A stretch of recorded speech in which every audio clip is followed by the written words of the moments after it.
Alright. Hey everyone. Bring this down. Bring that down. How's it going today? I think there's quite a bit of you out there in chat already. Sweet. Great. Welcome. Hopefully y'all can hear me okay. I did some tests, so we'll see what happens here. So, gosh, it's been a week or two? I think it's been 2 weeks, right? Something like that. I've lost track of time since Naltulth, this Kickstarter launched. Um, it's been a heck of a ride. So, there's actually a lot of fun things that we have in store for today. There's also just so much to talk about. I feel like the more things we're doing, the more we get to chat about here. The topic of today is, of course, going to be we're gonna actually be world building in Adia. We haven't done that in a really long time, so that's pretty crazy. Just to even think about that from the get go. But that's because there's a lot of new Adia things happening, and we're kind of preparing for next year. So we'll kind of get into that a little bit more. But first and foremost, I'm going to plug this Kickstarter. If you are a Pathfinder 2nd edition player, you should go out and play it, or go back it. You should play it too. I'll kind of drop this into the chat here. Hello, Marine. Welcome. This is the Kickstarter link to Naltulth Candlehurst. As you can see, it's fully funded. It's actually way overfunded. And there's a lot of people are now anticipating this, so that's pretty great. And we're working hard on it. We actually just brought in another writer to help us, because I've been doing a lot of the writing, and then Marine with mechanics, who's in the chat right now. So Taylor will be working on this, which is really cool. We're glad to have him and glad to have his help, because man, do we need it after what this Kickstarter has hit. So there's a lot of things we're adding here as well. In fact, if you are following this Kickstarter, we did make an update recently. Attack on the Blisterwind Road is going to be the one-shot adventure that we're going to release for Naltulth Candlehurst. It's an add-on. You can actually get that right now. And then we're also going to be introducing a new heritage called the Raltoran, and they are essentially the founding people of the Nightspear Kingdom, which went over to Naltulth, discovered it. Jade Tenlin, she was the one who discovered the place, and at least for the Nightspear, and they're the ones who went in and went through all the troubles that they did, ending up allying with Darkspire. Fun thing about the Raltoran is they actually have two forms. They have a human form, and then they have a Were-Kraken form, which is really cool. So we're going to be just adding in the Raltoran heritage into the book without any stretch goals or any of that. We're just going to add it in. So I'm glad to see y'all here, though. And originally I was actually going to live stream with Ray today, but she was pretty sleepy, so I had her go get some rest. But it's good because we get to talk a lot about the Duanine and Jorgenheim today, as we dig into Path's World of Adia. So that's enough about Naltulth. We'll come back to it. I promise it'll be here for sure. But you can go check it out and check out the different pledge tiers and rewards and all that. So, all right. So, man, this is gonna be a long, hopefully not too long of a stream, but there's so much to talk about, because Path's World of Adia, for those of you who do not know about Adia, this was our very first world we ever created. This was our very first game we've ever worked on. This is a first for everything that Smunchy Games has ever done, which is really weird saying that now. And for a lot of the veterans on the Smunchy Games team, or even our community and fans, They had come in around like 4th or 5th year. But the thing about Smudgy Games is actually we're going on our 7th year, which is really weird to think about, that it's almost been a decade. It's almost been 10 years since we started this adventure. And it's really weird saying that. It's kind of mind-boggling to know that that much time has actually passed. But because of that amount of time has passed, we are going to be releasing Paths World of Adia next year. It's going to be on Kickstarter around October timeframe of 2022. So if you are interested in this very first thing we've ever crafted, next year will be the time to get it. There's been so many people involved: artists, writers, editors, layout designers, visual designers, world builders. There's so much that's gone into Adia. We are, in fact, bringing Adia to 5th edition D&D. We also have the path system for those who don't like D&D. You can play our unique system. We would recommend the path system only because it's going to give you a much richer experience with the spirit magic system and everything else that goes with it. But if you don't have time to learn a new system and you want to play with your friends, 5th edition's there for you. So we're going to be doing both. So there's going to be a lot of fun in that. And actually, this website's been updated. So this is pathsgame.com. I guess I'll pop this. I'll pop this into the chat too. There's so much to talk about there. If you're interested, you can go here. You can also go to smunchygames.com. There's a lot of stuff there as well. We're still updating some of the videos, but you will notice that a lot of things have changed and other things just have not changed. And there's reasons for that. So, I kind of wanted to read this to y'all because I think it's very important to understand the tone of Adia and what the world of Adia is about, right? Because we're going to do some world building today, and there's so much foundational lore and world stuff that's already been set to an extreme level, kind of to the point to where we're possibly going to actually have to reformat a lot of our folder structures in just Google Drive alone because there's so much of it. I think I've counted we're a little over like 600 or 700 documents, which is insanity. So just to give you an idea how big this actually is. So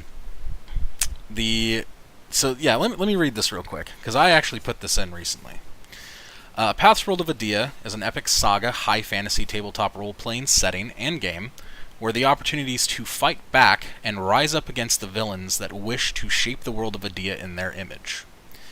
Demons lurk in the darkest and most powerful of corners, where pacts are made with wicked kings and queens, and the people of Adia must right this wrong or suffer the tyranny of cruel leaders. Heroes are rising up, shining a new light on the situation, and taking matters into their own hands. Choosing their paths, the heroes of Adia are unifying together, exploring new lands, and forming alliances across the world. Rise up, hero, and choose your path. So the reason why I wrote this, and I want to be very, very clear, crystal clear on this world is very young. It is just a little less than 200 years old. There are not good people in this world. And for those who may have trigger warnings or any of that, there's going to be some of that in here. There's a lot of tyranny. There's a lot of bad people in power.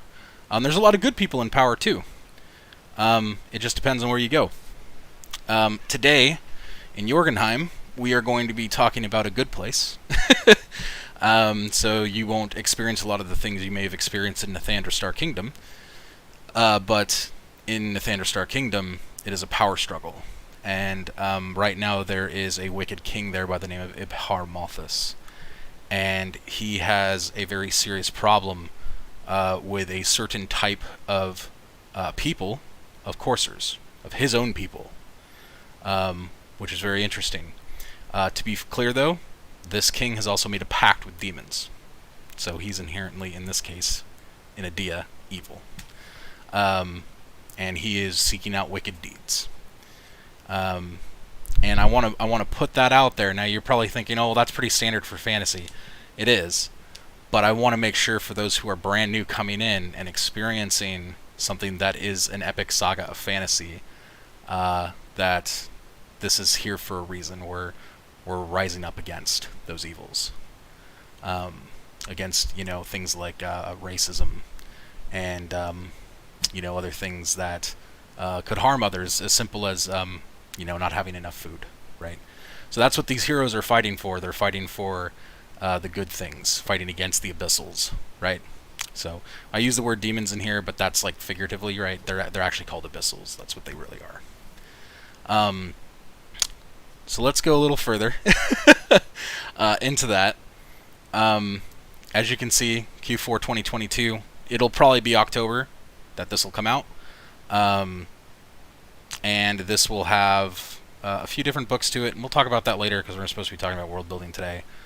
But I wanted you to know this hasn't changed, so you can come in here and read about Adia, read about the spirit magic. Yes, chickens are still called chickens. I actually need to update this a little bit because, as you'll see, we're going to talk a little bit about spirit magic as well today. And then this is pretty cool. I put in the bestiary, some of the bestiary things, and then here's Nathanderstar Kingdom. So, other things you'll notice that did change on this website is systems. We talk about 5th edition, and we talk about the path system. So if you're interested, you can go and read that. We don't go into too much depth here. We will later on. We've actually, for those who don't know, we've had a beta document for Adia for almost 5 years now. So there has been a little over 900 people that has actually played this game. That's a lot in our first beta. So if you don't know about the system, you can ask myself, you can ask anyone in the Discord chat, in the Twitch chat. Like, we even have some of the developers in here right now. And if you're not here live with us, then you can, again, contact us on Discord or hit us up on Twitter or Facebook. So this has changed. We talk a little bit about why 5e and why the path system. And then peoples. So you'll notice this hasn't really changed a whole lot, except for we changed some lore. And we kind of did this on purpose. This goes back to the whole rising up against tyranny. And we actually changed the coursers quite a bit. So today, this page has dramatically changed. There is some new lore in here. You'll get to go and read that. And for those who do remember the original coursers, we had their human form and their canine courser form. We've changed that a little bit, and we've also we've introduced a new faction, and I'm going to talk about that a little bit right now, just so you have some world building context as we dive into these things. So you'll see here, like, we had the original quote from General Antian Ralabag, right? And Antian, he's not a nice guy. But we have his son as well, Heshir. And he says, "It pains me to see how my father has been acting. Our people need strong leadership, yes, but they need one that cares about their well-being, or their well-being as well." And then you'll see this new lore in here called Fur and Skin. And we talk a little bit about the two types. So we actually have a Protean type, and we have an Amaran type. Their Protean is like their dog-like form, so that didn't really change a whole lot. They have that canine form. In this case, the Saluki is primarily in the Nathanderstar Kingdom, if you know dog breeds. And a Saluki, for those who don't know dog breeds, is this. It's this fast-looking running dog, longer flowing ears, more thin. They're good boys and girls. I like them a lot. But that's their primary form, at least in the Nathanderstar Kingdom. And then we have their Amaran form, which is more humanoid. And here we talk a little bit about King Ibharmalthus. You kind of see the struggles here and where they're fighting. But then this is brand new and updated. And I wanted to share that with y'all because what we've done is you originally had known it as coursers are canine and human. But actually now we've changed that and we've said coursers are Protean and Amaran. And we removed human factor because human actually in in their ancient language, ancient, it's like 200 years old, called Katra, human means defect. So what we've done is we've pulled that out and we actually created a faction called the Humans. That means anyone can join it, from any type of people in Adia. People that feel that they wear that as a badge of honor. They have pride in it. And they're like, yeah, so what? It's okay to be broken or feel broken, or people judge that. We accept who we are. And that's what the Humans are. They are the human faction. So you can actually have Tuskar in the human faction. You can have Paradisian. You can have Bjorn, which are bear people. You can have the Duanine, that are dragon people, right? And we're going to talk about them today. You can have dwarves. You can have anyone in there. And that's why we crafted that on purpose, is to really hit that home of like, we accept ourselves as the way we are. And I thought that was pretty cool. So, yeah, you can kind of see the differences in those forms. And there's also two different sides to this coin. So, originally, when we talked about the coursers, they could only those who were in their Amaran, their humanoid-looking form, were stuck there. That's no longer the case anymore. Well, I mean it is, but there's more to it. So there are Amaran that can't shift into Protean, but there are also Protean that can't shift into Amaran, and there are some that are in between. So you may have an Amaran who's kind of furrier than others, or a Protean that has more humanoid-looking Amaran features. So there's a cross, a very wide swath of, types of coursers now. And again, we did that on purpose. So this is to show y'all how many different things are really out there for the coursers, because Mavaden that's the continent. So this continent, that's one continent of 3 that we're going to include in Adia. Not right away, of course, because that's too much. These books would literally become the Encyclopedia Britannica at that point. So we're starting off here, and we're saying, here are your peoples, and then in the book, you're gonna see the Senzai, Tuskar, Firecrest Elves, Coursers, Orcs, and Paradisian. And then we're going to introduce all of these classes here that you can see. And then we're going to introduce a small bestiary into the first core books. And you can kind of look through them here. A lot of you who have been with us know these creatures very well, such as, starting from the Tomaday, Direwolf, Great Griffin, the Gost, the Govnoth, River Hydra, Lake Hydra, Jungle Hydra, and the Yulong. And there's more. There's more coming. But not for these 3 core books. And I say 3 because in the Path system there's going to be 3 core books. In 5th edition it's only going to be 1 book. So it's up to you on what you like there. So now that we've gone through all of that, and you got a little bit of background, and if you do want to follow along, you can actually pull up this map here of Mavaden, and you will be able to kind of follow us here in Ozagon. That's where we're going today. The interesting thing about Mavaden is it has a very centric focus on a certain feel or a vibe of these types of people, and it's very unique in the way that Mavaden was built. So the best way I can describe it, and I'll compare it to something that is more real world, but I want to assure you these are not based completely on real world things. So these are things we've also created on our own. And these are also things that are part of my own real life heritage too. So we could talk about that later.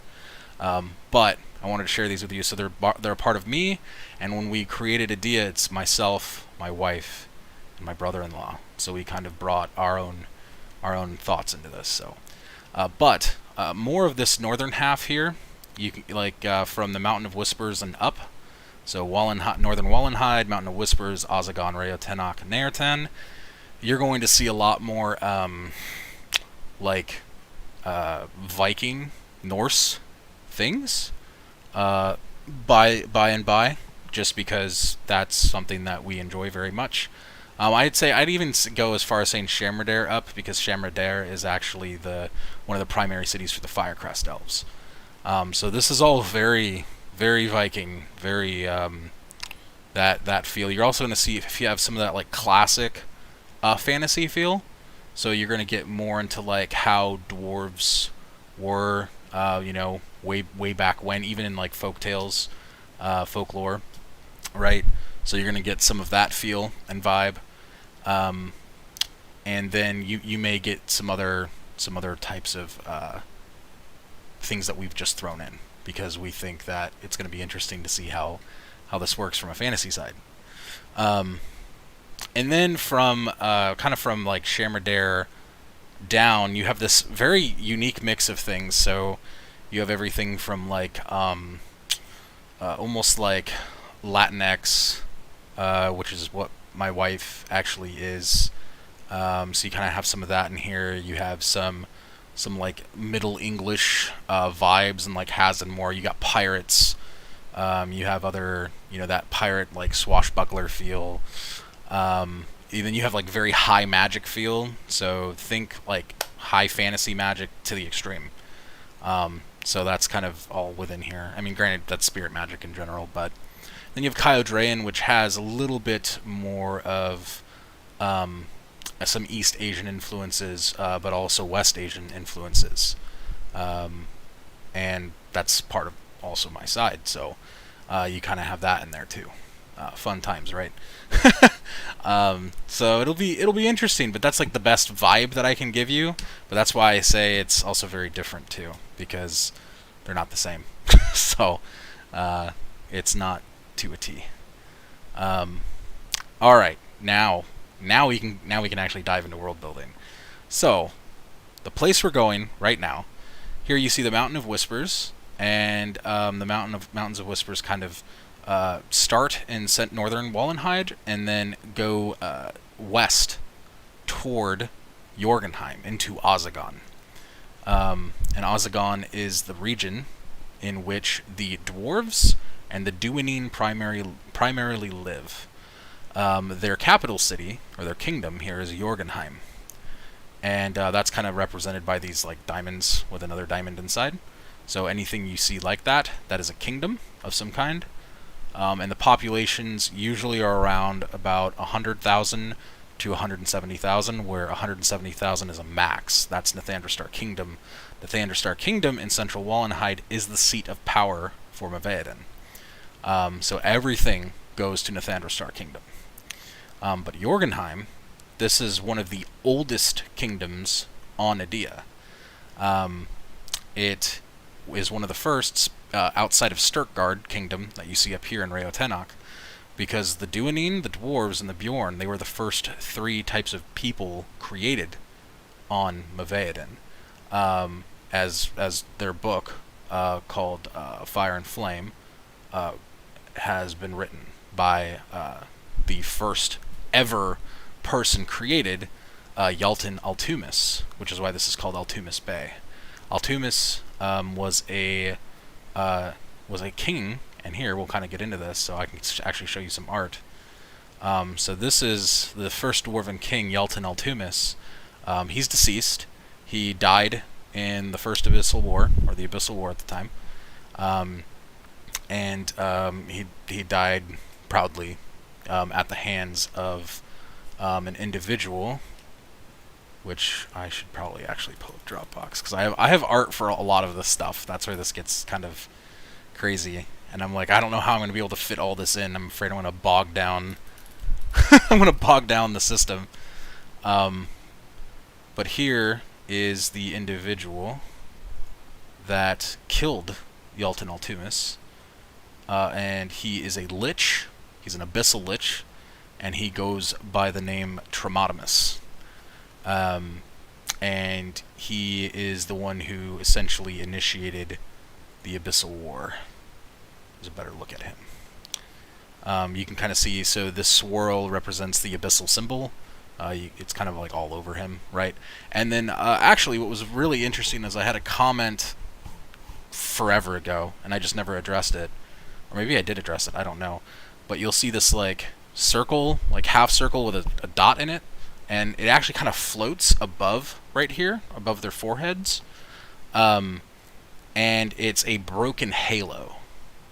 So halos, so this kind of goes into the cosmology a little bit of Adia, but halos, there are some that are more traditional, that are like floating above the head, and then there are some that are floating right above the forehead here. And it just depends on the type of, essentially the type of eternal. So there's eternals and abyssals. Tremodomus here that we're looking at, he is an abyssal, obviously. But typically most abyssals have the broken one on their forehead. Every once in a while you'll see a broken one, a broken halo, where it's above their head as well. Papa Tram. Yep. Looks pog. Cool. Thanks, chat. So yeah, you'll kind of see, and you'll even see some trophy skulls that he's got here hanging from his belt, or from his flying disc here. You'll notice not all of them are like Amaran looking. You have like a Senzai or Courser form of Protean. You'll also have a Tuskar here. You'll have like a Paradisian. So he just kills everyone that he wants. that's his goal. Mosetka approves. Nice. Yeah, so Tremodomus is one of 7 liches, I believe. He's the primary lich, primary abyssal lich, I should say, and he's crazy looking, right? I love him, even though he is evil in this way, in this regard, and yes, all he wants to do is just annihilate. That's his whole goal. He has no other feeling. So, but yes, so Yalton Altumis died by his hand, as well as the Bjorn King. The first Bjorn King died by his hand as well. Feyerson, Johann Feyerson. And let me see if I can find Johann here. I wasn't fully prepared, apparently, that we were going to go through all the lore. But it's good that we are, because it means that y'all are able to kind of get the background here, because we haven't talked about this in forever. Alright, here we are. So this is Johann Feyerson. He also died at the hand of Tremodomus, who we just saw, the Lich, Abyssal Lich. Yeah, great dude. Fortunately died. However, out of the 3, there was one who survived. So King Johann Feyerson and Altumis, Yalton Altumis, both died. There was one who survived, and her name is Queen Halthia. So Queen Halthia, she is the queen of the Duanine. In fact, her scepter here is the symbol of the Duanine. So Yalton Altumis was the first created, and then more dwarves were created after him, and then the Duanine, Halthia, was created, and her people, and then who you saw here, Johann Feyerson, he was created and his people. And they were originally created, Altumis and the dwarves were originally created to combat against the Abyssals from the Fire Eternal, because the Fire Eternal is their deity, and the primary, mainly the only deity that exists, because this planet's only 200 years old. So it's freshly created, too. That's the other thing here. And Halthia and her Duanine, then they were actually created, and they were helped to, made to aid dwarves, as well as the Bjorn. And you'll kind of see that the dwarves were first, and you'll notice there's like a few of them here that I've kind of highlighted, so I wanted to show you them as we dig deeper into Jorgenheim. We have Ember Beards, which, yes, their beards are on fire. Same with all Yaltons. They're on magical fire. All of their beards and their hair. And the Ember Beards, they're more of like an elite group. They protect royalty, which today I believe is one of the queen of the dwarves. I forgot her name at the moment, and then her son, Prince Archidolphus. And that's who they are always. They're like their honor guard. And they stand in Jorgenheim, and they guard that throne. And then you have fire breathers. So that's another interesting thing about dwarves. They were the first to breathe fire, not the Duanine, not dragon people.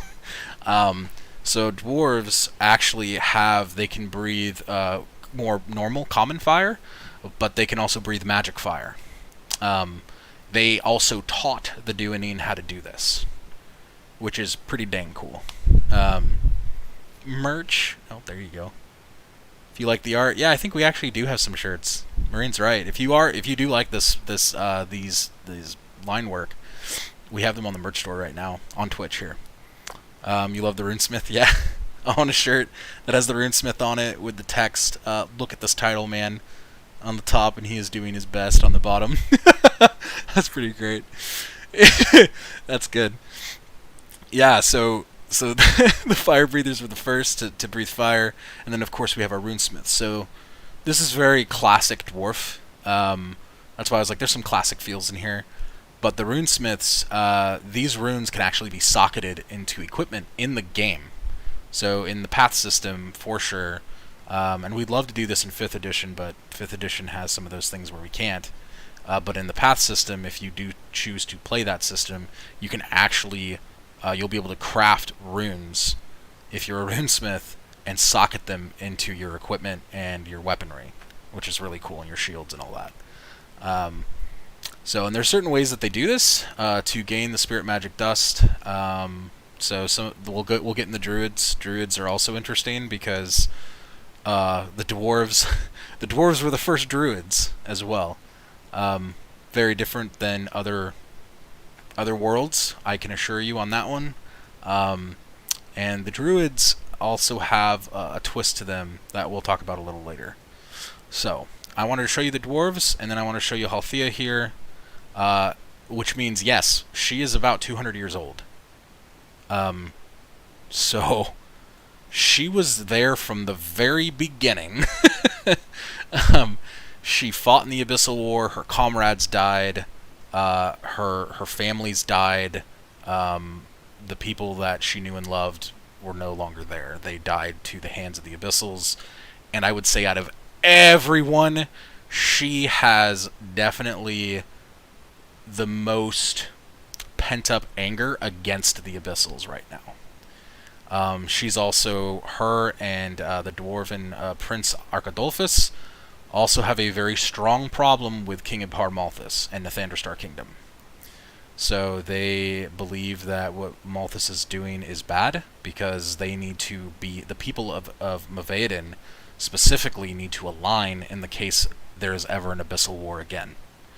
So this petty fighting between all of the other types of people, they believe is wrong, and they think that it's a waste of time. They should instead be preparing, because who knows when they're going to come back? They don't know. Because right now they've been at peace mostly, but unfortunately the Tuskar and the Firecrest Elves engaged in war. Oh, and the Senzai, they engaged in war with the Paradisian, all the society. So the Paradisian, the Orcs, the Corsairs, and I think that's it. Yeah, right now, anyway. There's more. But they engaged in war with them, first starting with the Paradisian. So, Paradisian have also a very corrupted king, too. His name is Yelton. King Yelton. Arakari. So, they think it was a waste of time for them to have the War of Tusk and Feather, where it's Tuskar and Paradisian starting to clash. And then that's where the others aided combat. And she's like, I'm staying out of this. So she's like, children, go and fight. And you'll learn later on as well that, and these are all lore things that we'll uncover, and I'm saying this now because I know so many people are going to forget because there's so much lore. The Corsairs were not the original founding people of, one, of Adia, and two, of Nathandra Kingdom. They did not, that was not their original kingdom. They were not those in the seat of power. So, with that said, there's so much art here, and I kind of just want to show you some of the cool Duanine stuff too. So here we actually have the High Arcanist, and you can kind of see her pulling a spell out of her book. Something really neat about Adia is we have an experimental mage, and they can actually craft spells and mod them, which is really neat as well. And you can do that in our path system. We are actually going to be creating a subclass for this experimental mage in 5th edition. So if that's something that you're interested in, you will be able to play as an experimental mage. In this case, though, she is the High Arcanist. She's like second in command. She's very powerful, this lady here. I was locked out of my main Twitch. I'm reading chat right now due to having to flash my phone, which had authenticator. Grr. Throw McCloud. Been trying to say hi. Oh, hi. Welcome. I'm glad you're here. I don't know if I remember this account, though. It's Will! I was like, wait a minute. I don't know. I've seen the name, but I wasn't sure. Dude, welcome. Yeah, we're talking about Adia. You know some of this stuff already, too. But yeah, so High Arcanist. You can see her here. She's, like, pulling out that magic spell. You can kind of see some, like, language written down on this, like, trim. On her, like, tabard kind of robe thing. This is Gatra. This is their ancient language. And Gatra, everyone spoke it. It was the first language as well. And then this is probably my favorite of all the Duanine, personally.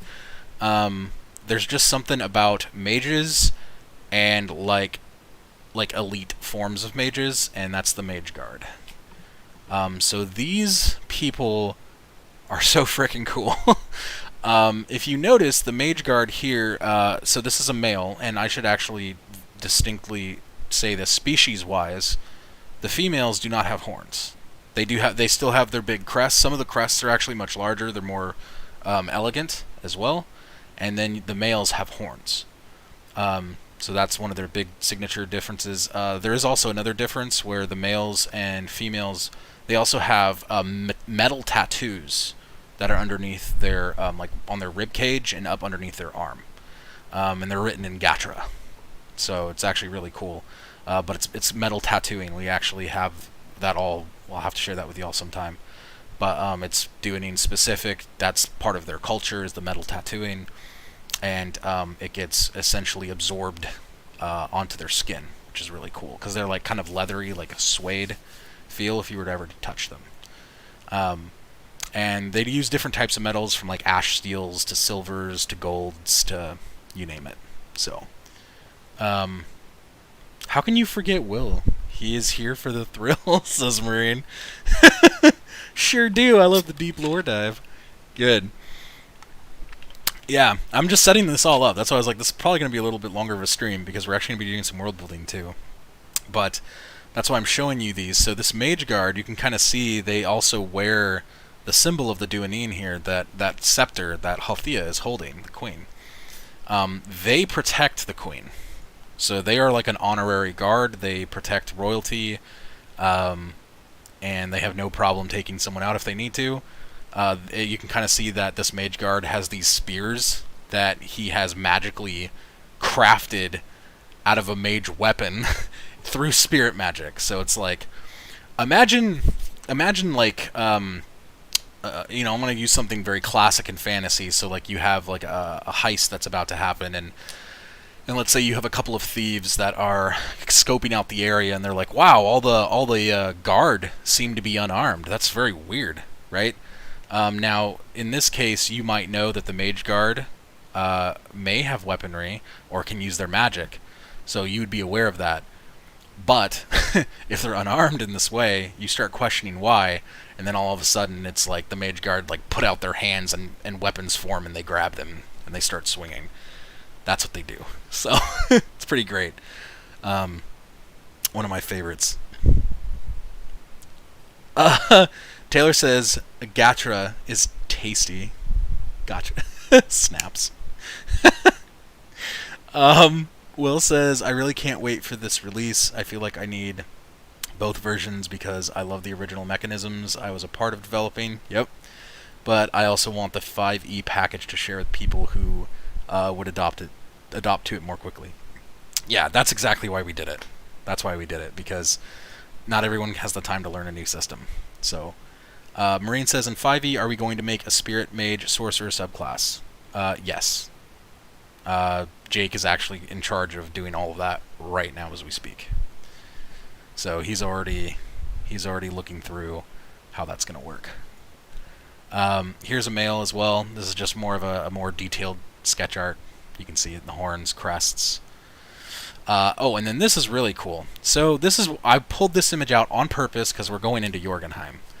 And y'all kind of saw like how the Duanine here are using their hands and their limbs, right?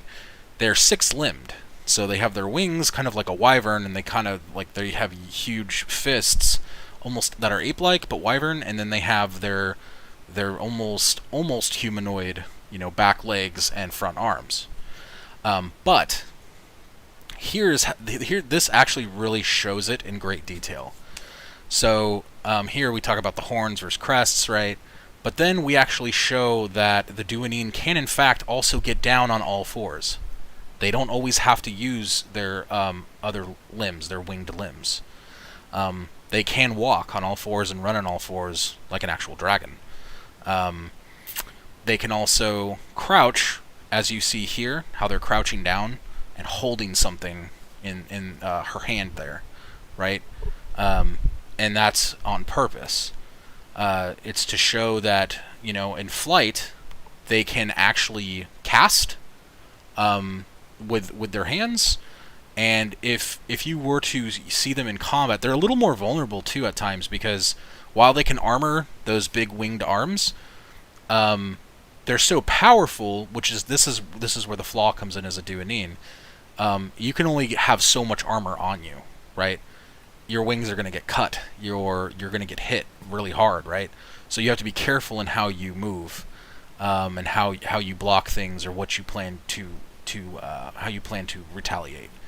But in their case, they're constantly pivoting, they're moving around, they're swinging and running, but they can also fly. They can even hold to very tiny objects like this little pearl here that you can see this male holding, this person,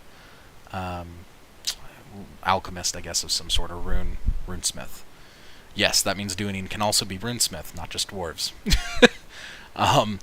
So he's kind of holding this little pearl, and I'm showing you that they can be gentle. They can also use spirit magic. I guess you could kind of say it's like the Force in a way, but to actually pick things up almost like telekinetically, move things, hold things in a certain fashion. So they're very high magic, very, very high magic. Will says, when I was listening to Galaxy Outlaws, I was thinking how much the Laku species, which are multi-limbed monkeys, reminded me of the Duanine. Yep. Yeah. I could see it. And then I shared this out on Twitter as well. I shared both of these out. These are kind of their color palettes. So you have like red and these oranges and blues and purples and greens, blues and like browns, and then like heavy purple and green, right? A lot of other pale colors too. And this also shows you that, again, they can bring up their limbs and fly, and do all those fun sorts of things. So this is definitely a creation of my wife, Ray. So everything you see Duanine-wise, that's actually her design. She designed all of this. I designed some of the magic things, but all Duanine stuff is pretty much hers. I designed the dwarves. That's where my heart sits. Oh, and then here's spirit magic. So let's talk about this for a second before we continue, just so y'all get a really good feel, at least from a lore world side. We have what, 5? Yeah, these are 5 categories of spirit magic. So you could consider it like in D&D, they'd be like, I think, schools, right? I know in Pathfinder, I think there's schools as well. Different types of magic. And spirit magic is, again, it's weird. It's kind of like the Force, where it's in everything. It's around us. There's one major difference, though, and that is it can actually formulate on its own in Adia. This means you can actually find clouds of spirit magic just floating inside of the Tasserdan jungle, or on the fawn trails heading from Shamradare north up into Nathander Star Kingdom. You can also, some of them are also pretty dangerous, like there's certain fogs too. So like imagine a divine fog, like a yellow colored cloud floating around. There's certain things that magic can do if you get caught in it too. So you got to be careful. So that is a danger. There's also other things like weather effects, hurricanes, tornadoes, right? There's a lot of things you have to consider when it comes to spirit magic because it is physical. Like you can see it, you can physically see it. You can also drink it. It's liquid. You can, and it's also in stone form, solid form. So it's in gems. You can actually pull them out of the ground and find them. There's actually these little beetles that will gather spirit magic essence and form them in the ground, and you'll have these little gems that you can like pull out, which is pretty interesting. So the most common of spirit magic is arcane and all the different shades of color of arcane, elemental and all their different shades of color, and divine and all their different shades of color. These are your most common on Adia, and I would say the extreme common, like you're just going to see it everywhere, is arcane and elemental. You're going to see it everywhere you go. Blue and green, always. Will says, older brilliant species, but they were prone to alcoholism, so the species essentially looked down on any Laku who drank. That's sad, but yeah, I get it. Yeah, so here though, and as we continue with spirit magic though, if these are the most common, necromantic and demon are the most uncommon, with the demon being the rarest you're going to find. Necromantic there are two forms of necromancy. There is abyssal, which you saw Tremodomus, right, the Lich, and other demons and other abyssals, and then there is eternal necromancy. Yes, there is eternal necromancy, which means there's essentially a light side to necromancy and a dark side to necromancy, and it depends on where you go. But that's not to say light cannot be disguised as, or evil cannot be disguised as light, or good can't be disguised as dark. So, perspective, it depends on what you're looking at. All that said, the color very much matters. That's why it's a color wheel. And there are some that kind of bleed further into demon on both the necromantic and the divine side. So there are oath breakers as well, those that have broken their oath to the Fire Eternal, that may have been paladins or priests, or other like holy types of figures, or other silver shards like X-silver shards, or chosen defenders, right? Those elite groups have also been oath breaking, and they could also be demonic. So that means it's not just the one size fits all here when it comes to the demons, the abyssals of this world. An abyssal can be anyone that falls into demon. And demon right now will not be in the current books. We will be releasing that magic later, because there's so much to it. It's literally like writing another world at this point. So, and that's because it originated in the void from the abyss, which is why they're called abyssals. And the abyss is that evil type of deity. Spirit color wheel. You can use it to plan out your mini painting for paths. That's also true. So actually, yeah, let's talk about that. So then you see a core in the middle that's pure white, and then you see an outer ring around that entire circle, and it's black. It's pitch black. And you may wonder, and so you can kind of see some of this colors just splattering over those pieces. So let's talk about that life and death cycle as well. So you have the white in the middle is pure form. It is a newborn child. It is an eternal. It is someone who is in its purest of form. It has, is very innocent, but also someone who may have just been created by the Fire Eternal outright in this way and said, "You are an eternal." Boom, that's what you are. But then you also have the black ring, and the black ring is not actually bad. This is why this is interesting, because that black ring, death is always represented in a bad way, in a bad light. But black It just represents a form of ultimate death magic by Death himself. And Death is not, in any shape or form, a wicked creature. Death is actually one of the right hands of the Fire Eternal. So you have Death, and then you have the Architect, and we'll talk about the Architect another time. But Death in this case, that's why this circle is here, because Death can also be manipulated, right? So in this case, demons can also use that to their own advantage, and that's why you also see it in demon magic. Abyssals can do whatever the heck they want with it, so got to be careful.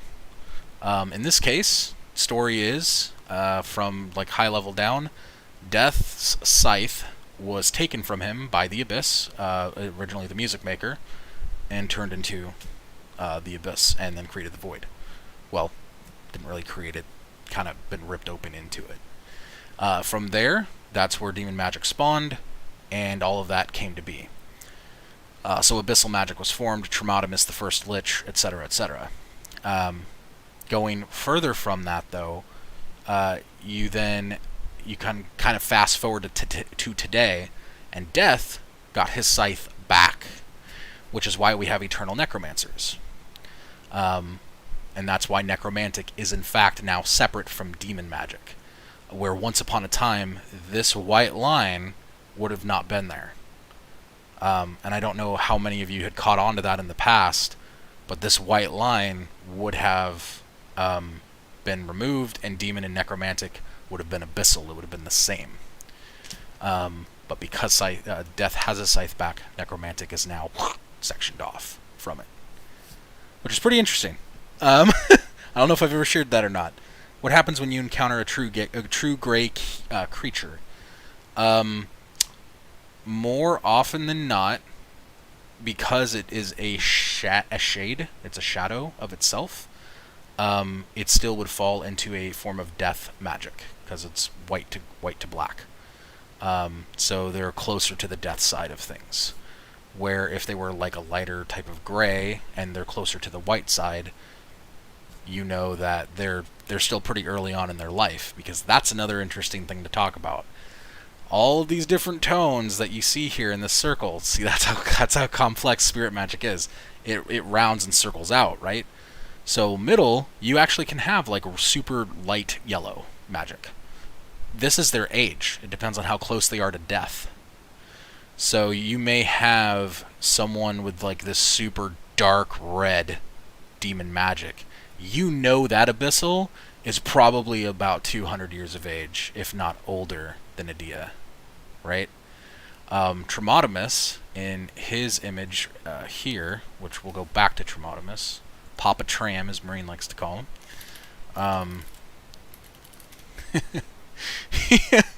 I love that name. Here, he's more. You can kind of see this pink in color, and for those who are colorblind, unfortunately, you know, you're gonna see some different shades. But that's why I put the shades in, because they actually matter. So something that is a little darker, like this in age. So he's probably where are we? In that image, he's probably around here. But today, he's somewhere in here.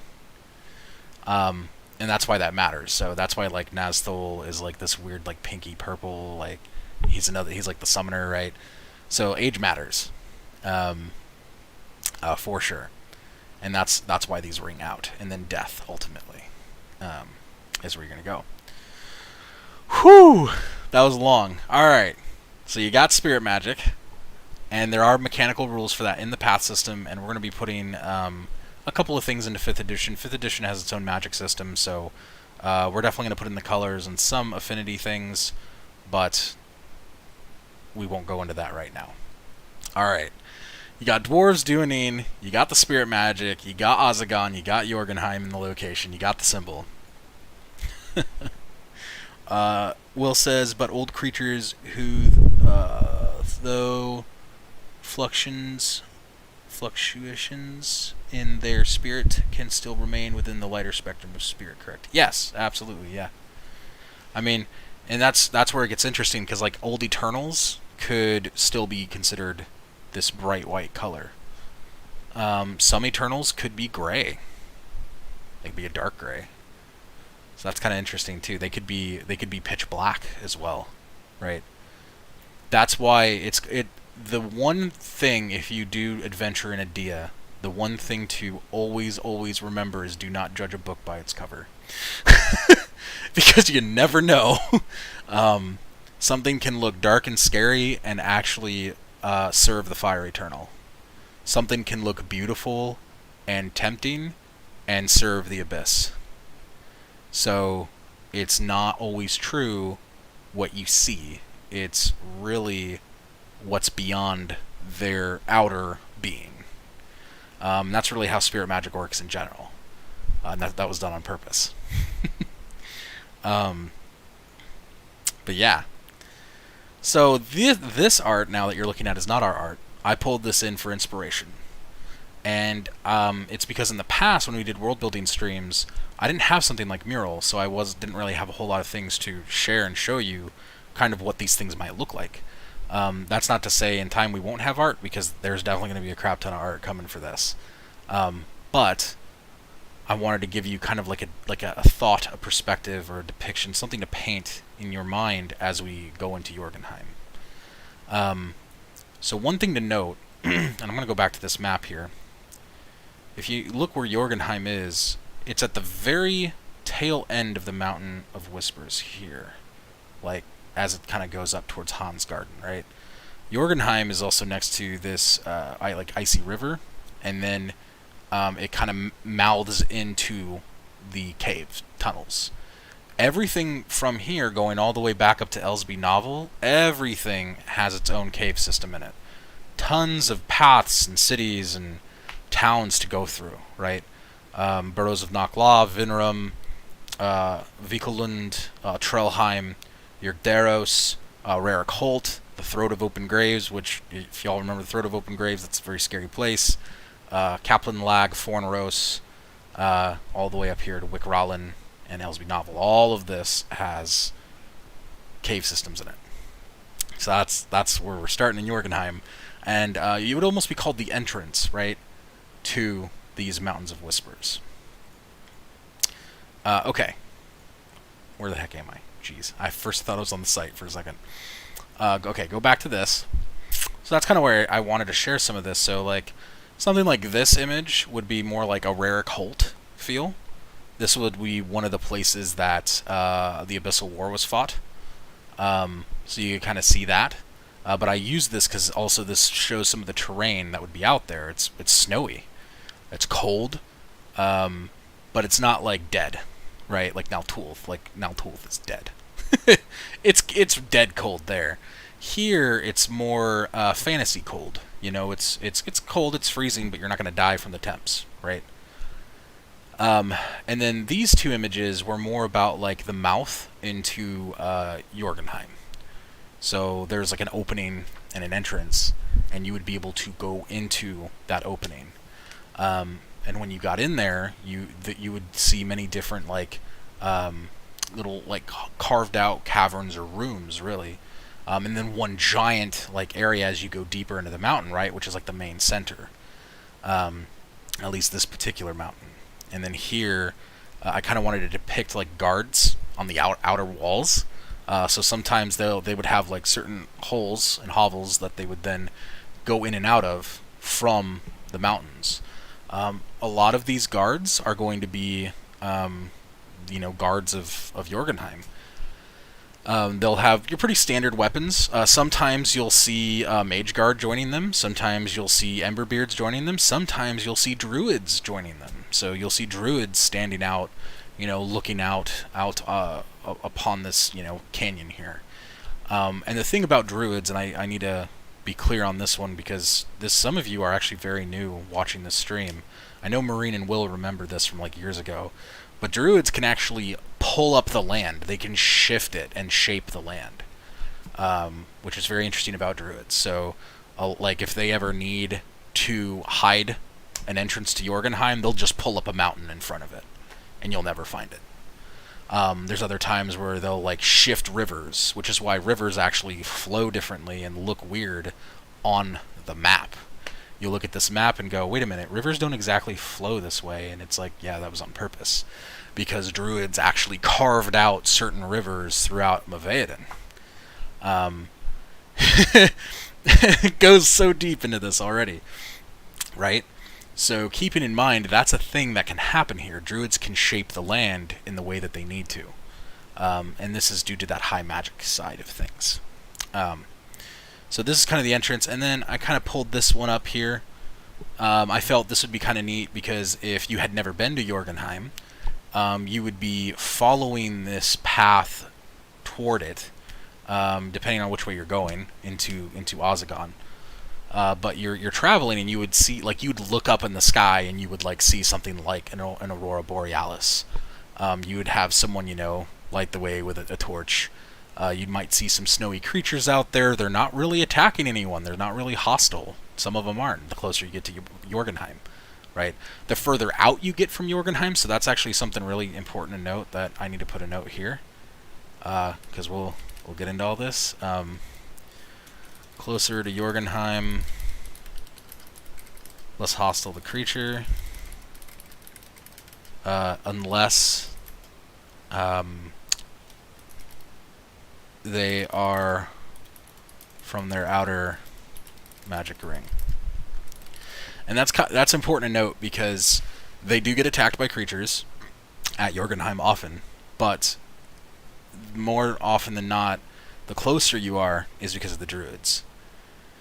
And now the Druids they don't shapeshift in this way. That's a shaman in our world, in Adia. But Druids are still very in tune with nature and the creatures there. So you're not always going to see them as hostile. But there are a few. I need to take a drink. Holy cow. Alright. Then in here, so these two images, we're going to first focus on this one. As I had mentioned, you go through the entrance and you start seeing rooms and other like little areas and hovels carved out, but then you get into this massive area that's just it feels like the ceiling crawls up forever into the sky, but there's no sky above you, it's all stone. Here is where you're going to see a lot of the forges of the Dwarves and the Duanine. You're going to see them crafting, you're going to see them making things, you're going to see them doing runesmithery. Is that a word? It is now.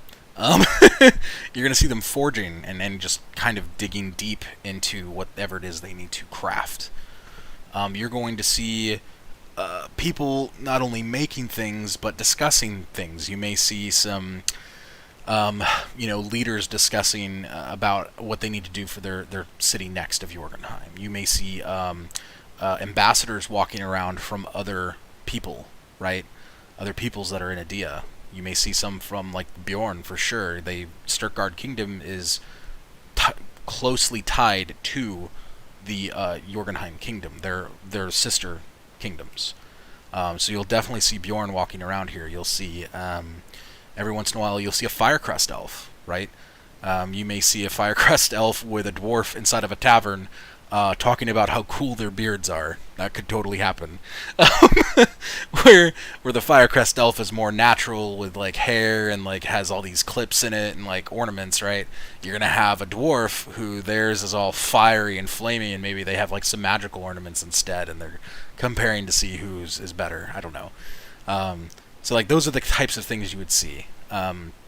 You would then, going from this middle section and the ambassadors walking around and leadership and guard and all those fun things, you may see like a stockpile of spirit magic gems or runes that were crafted. You may see stockpiles just out in the open, like not even fully completely guarded. Like they'll be gated, but there's no reason. They're an abundant amount that they can get of at least the common spirit magic gems, right? Like blue, green, yellow, orange. Those ones you're going to see an abundant amount of.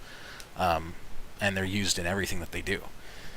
You may even see people like sitting and eating and cooking, right? Eating their common meals. Dwarves and even Bjorn and the Duanine, they're all omnivores. They'll eat veg, they'll eat meat, etc., etc. If a Senzai is here, they will make accommodations for a Senzai. For those who don't know, a Senzai is actually very much a vegetarian. They don't eat meat, so they'll make accommodations for them. So those are the types of things you'll end up finding here. Then you'll even find like the Circle of Druids. Druids will be here doing their thing, talking. You may actually find Shaman in here from the Firecrest Elves, from the Tuskar. Even sometimes you'll find a Paradisian in here talking with the mages, right, or the orcs. So that'll be a thing too, right? They're trying to be a neutral party. So that's kind of what will be happening here within the city center of Jorgenheim. And I'm giving you all this so we can kind of jump into it. And then this last one, this is super important. So I pulled this image because there's actually a hatchery, or a nursery, inside of of Jorgenheim. You know, not everything is all war and intense. Sometimes you got to have babies too. And here you have the eggs, and this hatchery is like for the Duanine in this case. And of course there's a dwarven nursery as well. Sometimes they'll be together too. Sometimes you'll have baby dwarves with Duanine eggs. And in here you'll see people like nurses shifting in and out. You'll have a dwarven nurse, and maybe he will come in and he'll, kind of like nurture one of the eggs, or maybe you'll see a doctor, like a type of, medical type of doctor Duanine come in. And I know we have names for these, I just don't know where they're at. But that she would maybe come in and be like, nurse, this is kind of what we need to do here, and make sure this delivery happens, and et cetera, et cetera.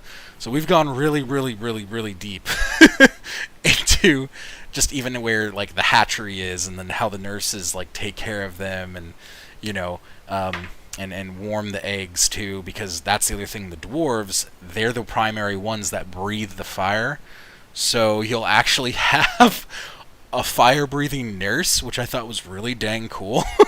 And he'll come in, and he'll kind of blow onto the ground, and the fire will kind of spread around the eggs to kind of keep them warm, right? Making sure that they're growing and they're changing. So making some babies there in a very non sexual way. So yes. That is what I thought was really neat. So I thought I would show y'all something like that too. So these are the things in Jorgenheim, and now we can actually get into it. So set some foundational rules already. 200 years of age. Spirit magic is everything, in everything and everywhere. Deity the Fire Eternal. That's what they're all about. Duanine mages. Oh, alchemy. I didn't talk too much about that. But alchemy, so that's where that experimental mage and spirit alchemy kind of comes in. Spirit alchemy probably more so than the experimental, now that I think about it. But spirit alchemy is like about crafting potions through spirit magic. The Duanine are known for the alchemy. They're pretty known for their mage school as well and guild, but also I would say the orcs probably more than anything are known for their mage work, as well as the Paradisian, even above Duanine at times. But alchemy, no one can do it better than a Duanine. So that's not to say that you couldn't as an individual person, but in a general form, typically that's what they're known for. Let's see here. Taylor says, was AFK, those glowy eggs are sick. Okay, welcome. Back. I guess I should do a chat check real quick. And just make sure I'm in here. Alright, cool. So that's all good. Alright, we'll continue. Alright, so, and then dwarves, we talked about runesmiths, druids, first to breathe fire magic. Jorgenheim, talked about Ozagon, on Mavedan, Mountain of Whispers, Duanine Hatchery. Oh, population of Jorgenheim is about 110,000, so it is about 60,000 less than the Thanderstar Kingdom. The Thanderstar Kingdom is the biggest. Kingdom of Dwarves and Duanine, one of the first cities to ever be created. We talked about that. Talked about the massive cave tunnels. Talked about primary entrances. Just did the creatures. Mage Beard, okay. Right here. Oh, yeah, and then there's this. So this is kind of where I wanted to start. City defenses, we know that there's like Jorgenheim Guard. But we also know, and how I mentioned, like there's that outer magic, or that inner magic ring. They will still get attacked, though, by creatures and other things. Specifically, there's Mountain Wyvern. And which is why this gets interesting, because there's like Duanine, who are dragon people, and then you have Wyvern that are dragon creatures. And we very much put a very specific difference on those species because one is sentient and one is definitely not, and they view themselves in that way as well. So these wyvern, they're kind of almost like, in a weird way though, they're kind of like salamander-y in a way. And they'll like climb over on through the walls, and they regularly are trying to get into the hatchery, right? So this is one thing that would happen. You may be in Jorgenheim, and maybe there's an alarm going off, like, you know, someone's shouting, something's happening, you know, maybe you'll feel like some rocks crumble around you, and you're like, oh crap, we gotta get to the babies, right? And you'll just see like the guards moving out, and they're the first on site, right? They're like basically their first responders, and they're trying to like fight off this wyvern who's massive, because in Adia everything is massive. We even have there's like, just to give you an idea on how big things really are. The coursers, the orcs, they are about a human person, like in real life, a human person size. I would say smaller than them is we have like these like cat dwarf people, or like gnomish people. They're really cool. They're like little tiny cat people. And then rock rinks, right? So rock rinks, them, and then the cats, and then coursers and orcs. They are the smallest people on Adia. So, a Tuskar, on average, is like 7 to 9 feet tall. A Firecrest Elf is about the same. And then a Bjorn is just around the same, about 9 to 10. And then a Duanine is about 12 feet tall. Oh, and I should have mentioned the dwarves. So the dwarves are actually really small compared to them. So the dwarves are, you know, between about 4 to 5 feet. And actually, they don't all have that like Scottish looking classic feel. Some of them do. Some of them do not. Which, you know what, I should show you that too, just to give you an idea. Dwarves.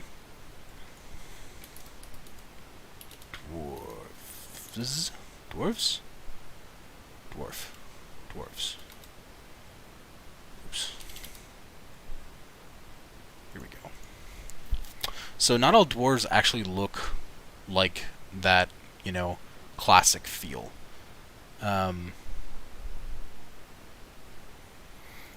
They also do look very human-esque, just smaller. Which was an envoy? Yeah, okay. Here she is. This is a good one. So she's a dwarf as well. As you can tell, she has normal human proportions. She's not like wide-shouldered, right? So there's different types of dwarves in this way. All shapes and sizes. But coming back to that hatchery comment, you know, I wanted to talk about defenses. And Jorgenheim, I've only ever talked about a couple, and this is what I would like to world build. I'd like to talk about defenses, but this will probably bleed into other things too we'll talk about. And this is where I want suggestions and just help in general. Because while like wyvern constantly being attacked to try and get into the hatchery, it's been pretty peaceful in Adia. Outside of like, you know, the faction wars, right? Which actually just ended. So they're at a truce right now. So it's a pretty peaceful time here. When we get into Adia, you know, outside of Ibhar doing his weird stuff with his immortal bloods, because they're basically banning people from Nathanderstar Kingdom, everything else is pretty peaceful, pretty calm. But there have been rumors, and those rumors are that abyssal activity is stirring again, which is kind of scary.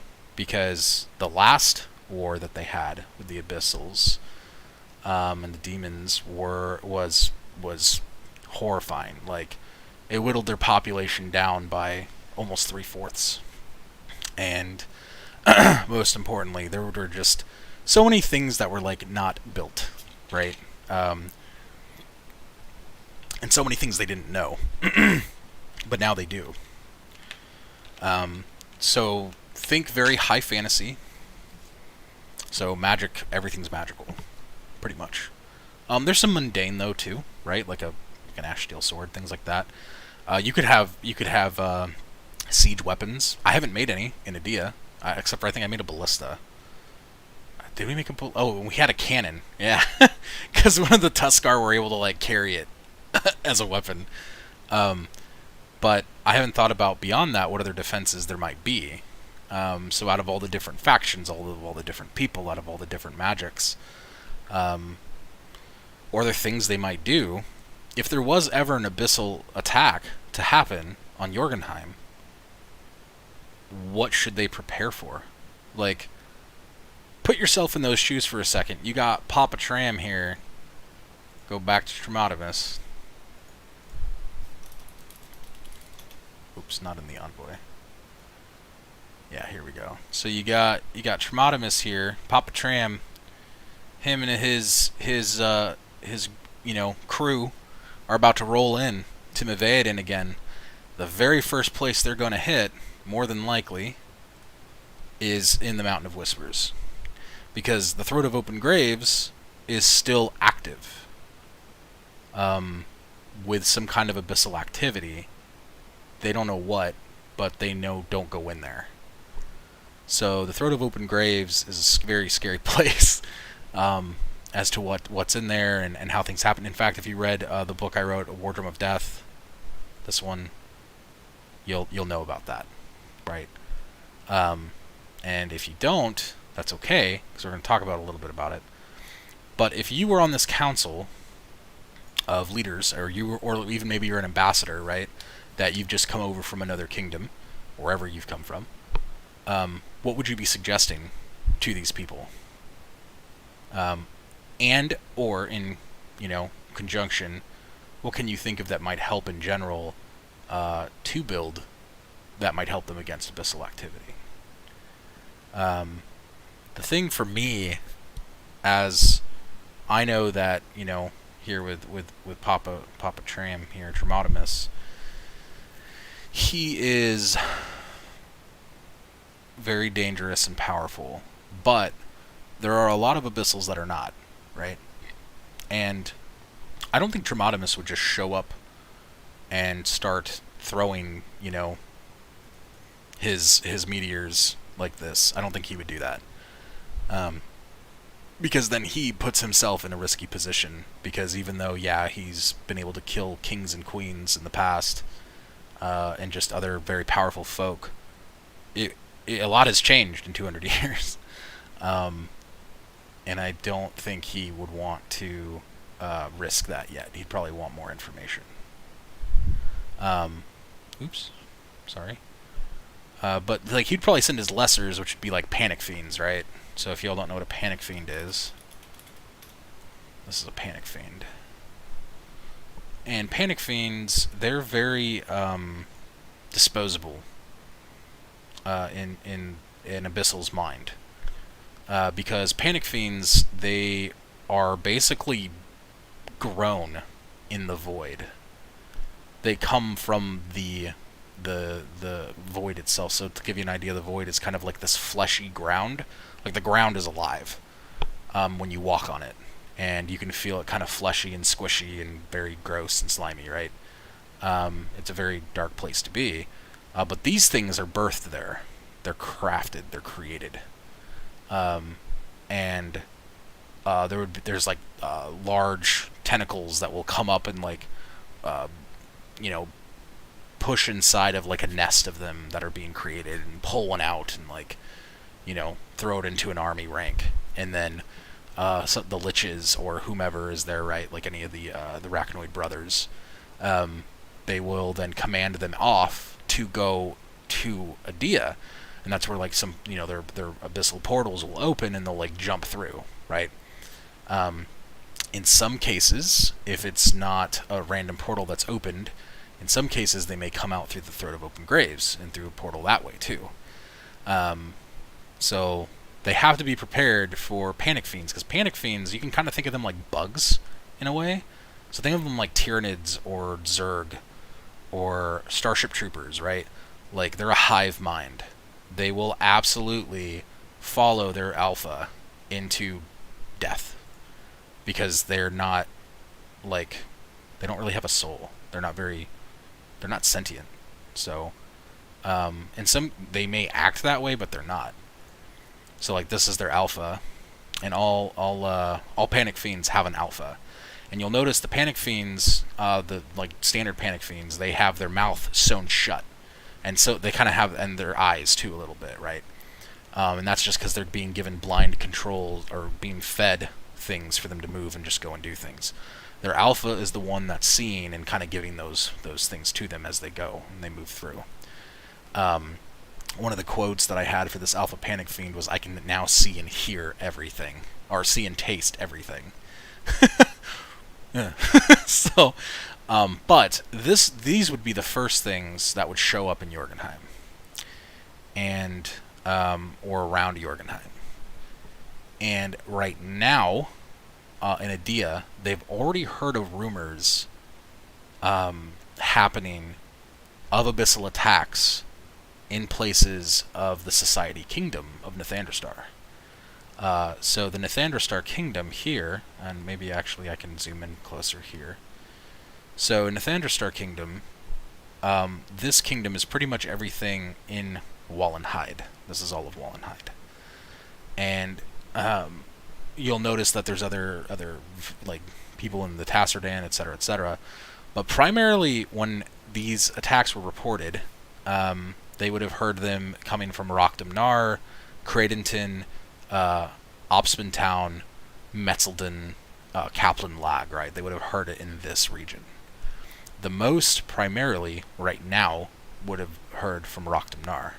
And there's rumors in Jorgenheim that they are learning, because Ibhar Malthus called together a council, and the Prince Archidolphus and one of the other Duanine ambassadors went with Archidolphus to see the king. And as well as one of the Bjorn, she was a druid, she came from Stuttgart, and they all went there, and they were like, "Yo, what up?" And he was like, "Yeah, so, just so you know, I just gotta tell you anyway, because I have to, there's abyssals here, right?"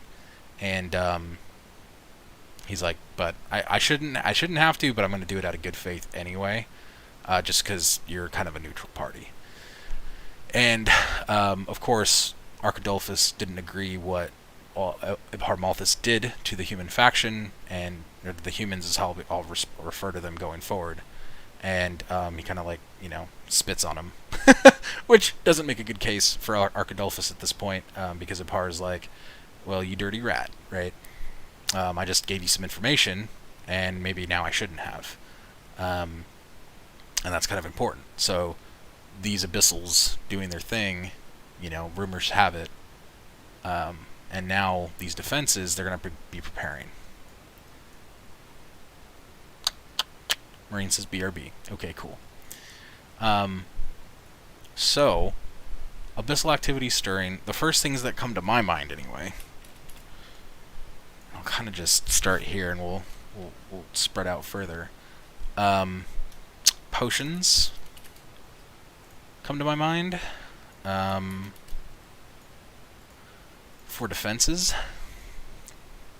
And maybe this is where, like, certain spirit alchemy potions that we can make, like, fend off creatures, or will, do something to these abyssals. Another thing that would come to mind is, like, certain, like, Gatra scriptures, I guess. So, maybe warding off those abyssals, because that would be a problem showing up. Because, I mean, if they're all of a sudden in, then maybe some scriptures will help, but of course they're not going to always, like, forever deter these physically formed creatures, right? Like, this thing's showing up at your door, it's like, oh crap. I guess another thing could be, I guess that's kind of like a magical ward, right? I guess that's really what this is. It's like a magical ward. Potions, those are going to be fun. If y'all have a potion, like, suggestion, let me know. That's going to be very interesting. Another thing that I could see, like, if the Druids were to pull up the mountain, that's cool, but the problem is that the abyssals are still going to find it anyway, because they're very magical. Like, they know where those things are. Think of him as like a built-in GPS to some degree. Welcome back, Marion. So like Druids would probably be a good form of that defense, right? But they're also like in this elite group. So they have their people here. It would essentially be like an invasion at that point. You know, they would be invading Jorgenheim. I guess we should we consider evacuating people? Like in like evacuation plans? I don't know. That would be like if we're there. Evacuating Jorgenheim. I love the Druid for paths. Yep, me too.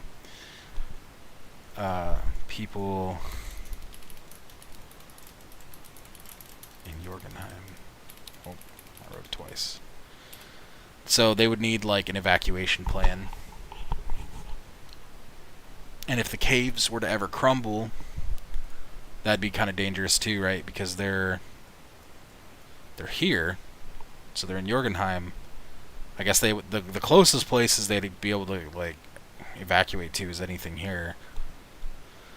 So the question is, do you run the risk of running them through the tunnels and going to Burrows of Nokla, or do they just go to Hallstatt and go further north? The problem is if they just continue further north and they just keep on getting pushed north, then strategically they're all just going to get cornered. And that's not good. So there may be like...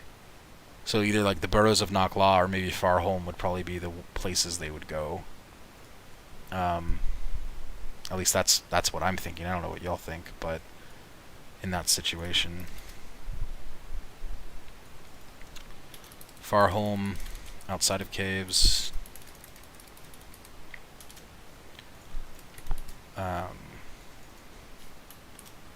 Burrows of Nokla. Inside of caves. That'd probably just be like the best option, because if that, you know, if like even if you're split off from people, from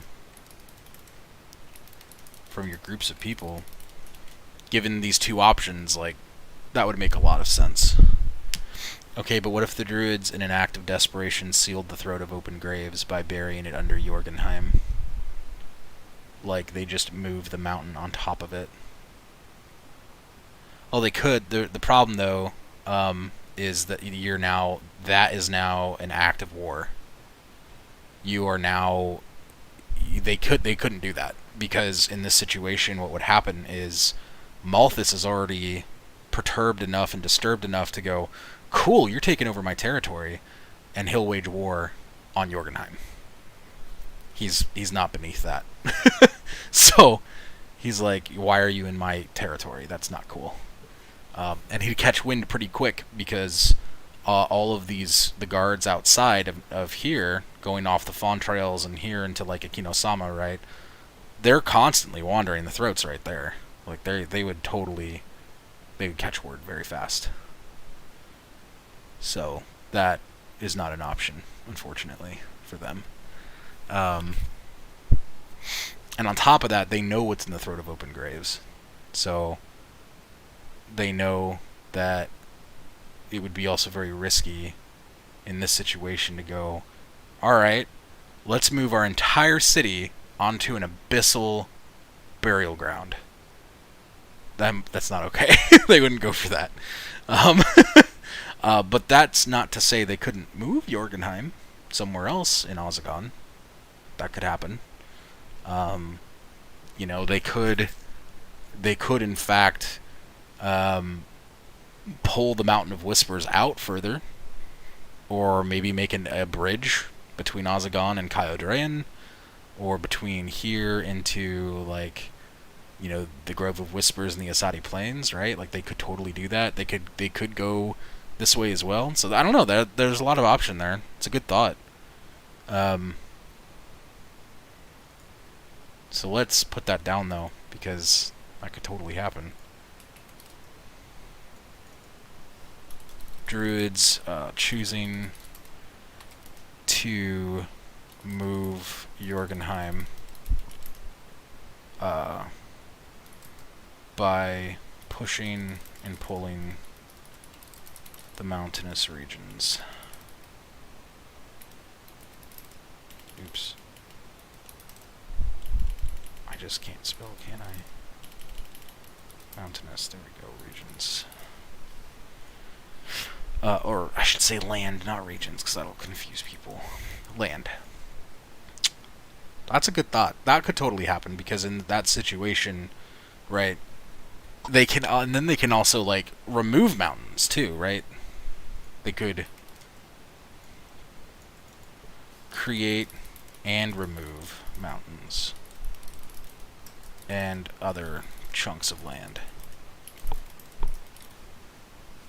And I mean, the best way that I can describe this for anyone who's maybe seen like Avatar: The Last Airbender, they're basically earthbenders at this point. It's really what druids are.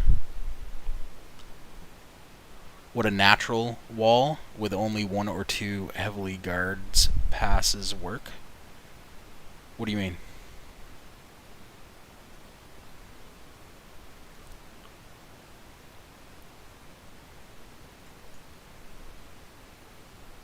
Heavily guarded passes work?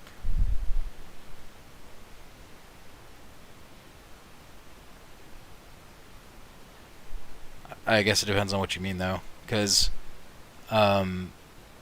like, as in them moving? What do you mean? I'll let you answer that. But yeah, that's why this is so interesting, because while the druids are very mighty and powerful in that way, the reason why I compared it to like Tyranids or the Zerg, or like hive mind bug creatures, is because there's hordes of them. Like, if you've ever seen any of those or read anything like that, or even like Daisy, right, like the zombie, you know, runners and the hoarders of them, hordes of them, that's how panic fiends act. So it would be pretty crazy to expect to get everyone out alive if you're moving things, especially with those hordes running toward you. That would be actually like, that's actually a really cool art scene. I can see it now. Like, you have like a bunch of druids standing on the edge of the cliffs, and they're like doing this number, and they're like pulling up the earth, you know, of Adia, and then the mountains and the rocks and stone and grass and whatever else is there, and like these you just see a horde of panic fiends starting to like, they're running and like jumping off as they go and jumping at the at the druids. And actually, you know what? I'll give you a good view here. Let me see if I can. Let me find something else for you, just to give you an idea of what I mean by they would be overrun. Because I don't have that, but that would be awesome to see. This one. So this was actually one of the earlier pieces. But we're showing 3 of the main paladins. This is Danilcar here, the commander. And then this is Theo, and then Greywall, and they're being overrun out front of the Fireforge barracks in Rockdamnar. There's just panic fiends everywhere.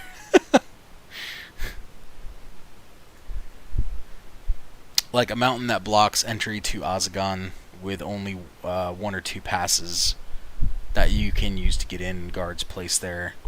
So if anything abyssal tries to get into Azagon, they would immediately hit a massive hurdle. Yeah, that could work, right? Like, I mean, because you already have this mountainous region, it's already pretty large. But yeah, you could actually create like this ring around them.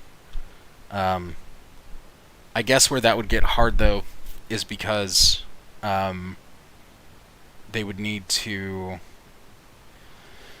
still need to find connection though, because of trade. So yeah, I guess they would have to, like, there'd be like a guard check or something. So that's a good idea.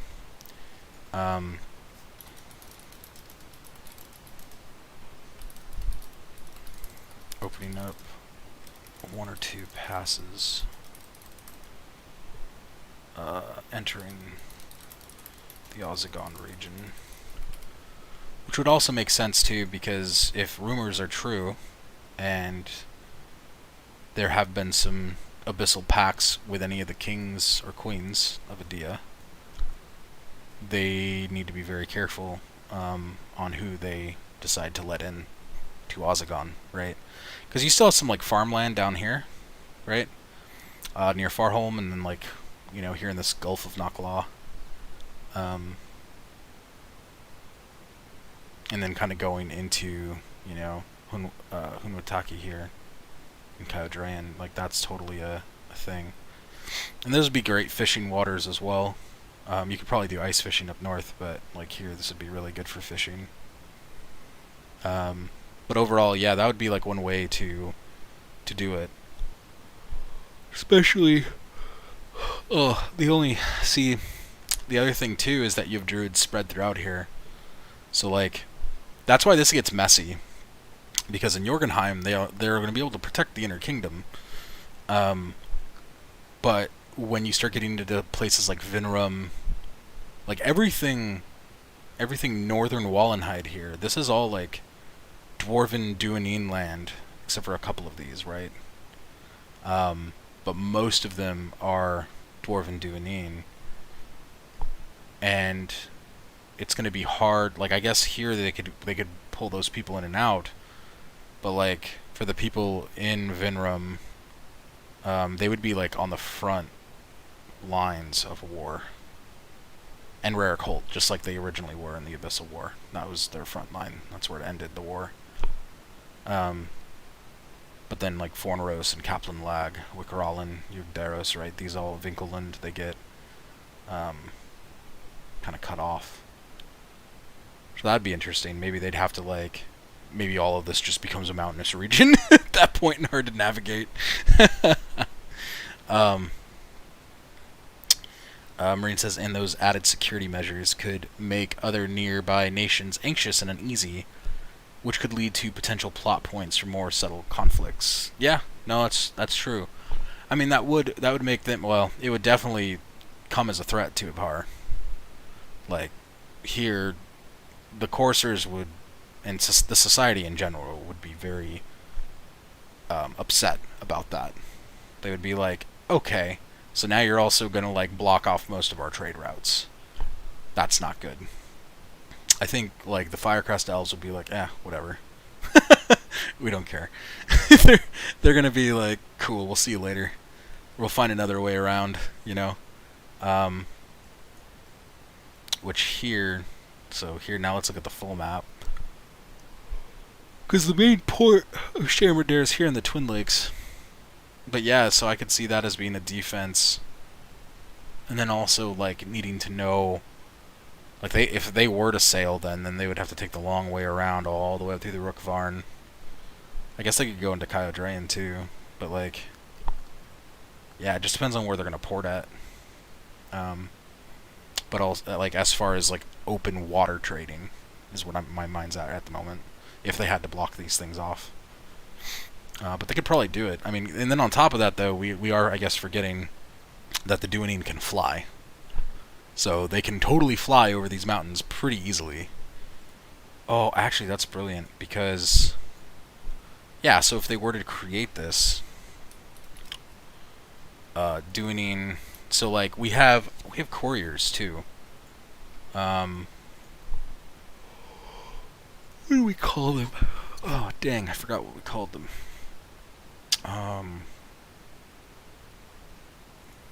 People's Duanine Forerunners? Yeah. Here you go. So they have like satchels and bags and like can carry things on their back as they fly. So I could totally see that. Duanine Forerunners carrying messages and trade goods. I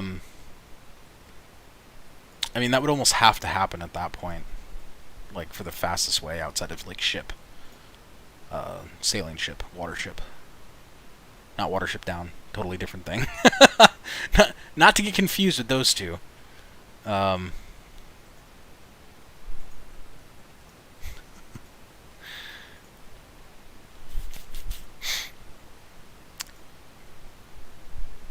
Yeah. So that's good. That would open up a plot point for sure. But it would also open up some fun new adventures too. Um, I don't think the Akari would think much of it. So for those of you who don't know what the Akari are, so they're Kyodrayan is their main region, and the Maidukari Fortress is their kingdom. And the Akari are essentially like half.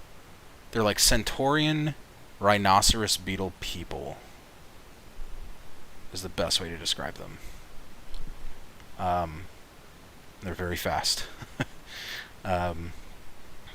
So this is, but I don't think the Akari would care too much, because they would just probably like go over through the Gulf of Nakla anyway. Doesn't matter to them. They're not in this. They're not in this weird heated political issue right now. I guess in the world of Adia, they're like with Ibhar and his weirdness and his banishment of the human faction and other just people that he doesn't personally like. His immortal bloods, right? Like, because this whole section of Central Wallenheid is in a very weird political area. Like, Ibhar doesn't like the fact that the Andaotian clan of the Firecrest Elves, they have like complete control of the port, and they're just so inland that there is no port. And they would have like negotiated with the Druids to be like, hey, let's make some rivers, but they'd be like, nope, because you're not a nice person. So really, his only other ally is here in Razaruk Kingdom, which is the Aphrodroka, which is this region of the Paradisian, and that's where this would come in more. So you would see these ties grow closer, where like the Cape and Peninsula, this is all Tuscar land. So they're getting closer to the elves, which are mostly in Sepsavlin, and they have different elven tribes there. Yeah, that's interesting. And the orcs, and I guess the orcs wouldn't really care either, though. Like in Rainforge Bastion, they're dealing with their own crap right now. That's their kingdom. The Orcish kingdom is in Hasdinmore. So if the Druids, if an abyssal attack was to happen on Jorgenheim, and they had to put up defenses of all these mountainous regions to just get those passes in, yeah, I don't think the orcs would care, the Akari wouldn't care, the Senzai wouldn't care, the Tuscar wouldn't care. Like, they'd care about them and like try and help them, but they understand why they did it. I think the Paradisian would deeply care about that. And then the society as a whole, so the coursers, orcs, these orcs. Because that's the other weird thing, like, Hasdinmore has its own problems, but like the orcs aren't originally from Wallenheid, Central Wallenheid. They're from Hasdinmore. And then Paradisian are actually from Aphrodroka, and really they're just kind of like, Yelton Arakari, he's kind of using Ibhar in this way, right? Because they have their own region where, if you notice, there's no such thing as a coarser region. It just doesn't exist. At least, not here, on Mavaedan. And that's pretty important to note, because everyone else has kind of their own, right? Like, Rayotenok, this is all Bjorn up here, and then Naertan is like a mix of trolls and, Bjorn, really. Mostly troll land. And then Ozagon and Northern Wallenheid is mostly dwarves and Duanine. And then the moment you hit Central Wallenheid, it's like a melting pot of people. You got Tuscar, you got Senzai, oh, and I guess I should just be showing these pictures. So you got Tuscar, which are elephant people. You have Senzai, which are kangaroo people. Then you also have orcs, right? Our orcs. And then you have coursers. And then you have Paradisian, which are these bird people. So yeah, you kind of got this massive melting pot in that area, which then would cause the political conflict. like Ibhar would be like, well, doesn't anyone else care that this is happening? And the Firecrest elves are like, no. And Tuskar are like, dude, we got the Cape Peninsula and the Tasserdan. We don't really care. We can help in this way. And then they're like, well, that's not good enough, right? I don't know. Maybe it's just the lack of them owning an area. Marine says, oh, a bunch of things. I just missed it. Let's see here. You know what would be really funny, says Marine? What if the society sees it as an act of aggression toward the group? Because those who don't travel on foot and hike have to stop at guard points and potentially face trade taxes in order to fund the guards. That's actually a great idea. So yeah. So this would be society as a faction do not like having to face taxation when traveling to Jorgenheim. And then this would then be... Oop, I want to lose that. There we go. And then this would then turn into taxes go to paying the guard at the mountainous passes that were newly created by the Druids. Which already makes, like, Ibhar upset. It already makes that entire, like, it's not just Ibhar, the entire society upset as a people. Because they don't have the Druids in their pocket, right? They have the Vampiric Order, and they have some of the others out there, but they don't have, like, and they have a lot of the nobles too of the land, but they don't have the Druids, so they can't, like, I guess they could, like, send their ambassadors and start a negotiation and be like, hey, can you not do this and maybe open up some more passes for us on foot? The taxation's kind of killing us. And they're like, no, because of abyssals, don't you remember? And they're like, yeah, it doesn't matter. Which then, that would then also lead into a very weird reaction, right? Because the world of Adia is only 200 years old, so a lot of people remember, there are still people alive that remember the first Abyssal War here, this Abyssal War, and like, okay, but you should be worried about that, because that's a thing.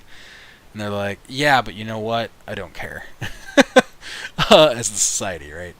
And then that's really where you do start seeing actual those factions forming, right? Because for so long, Jorgenheim and the Duanine and the Dwarves and all that, they they have the Azashale Covenant, which they protect the Azashale Key, but that's one of the main factions they've ever really had. They've had a couple of other ones, but because they have stayed neutral throughout all of these other wars and all these other things, they don't have too many new factions right now.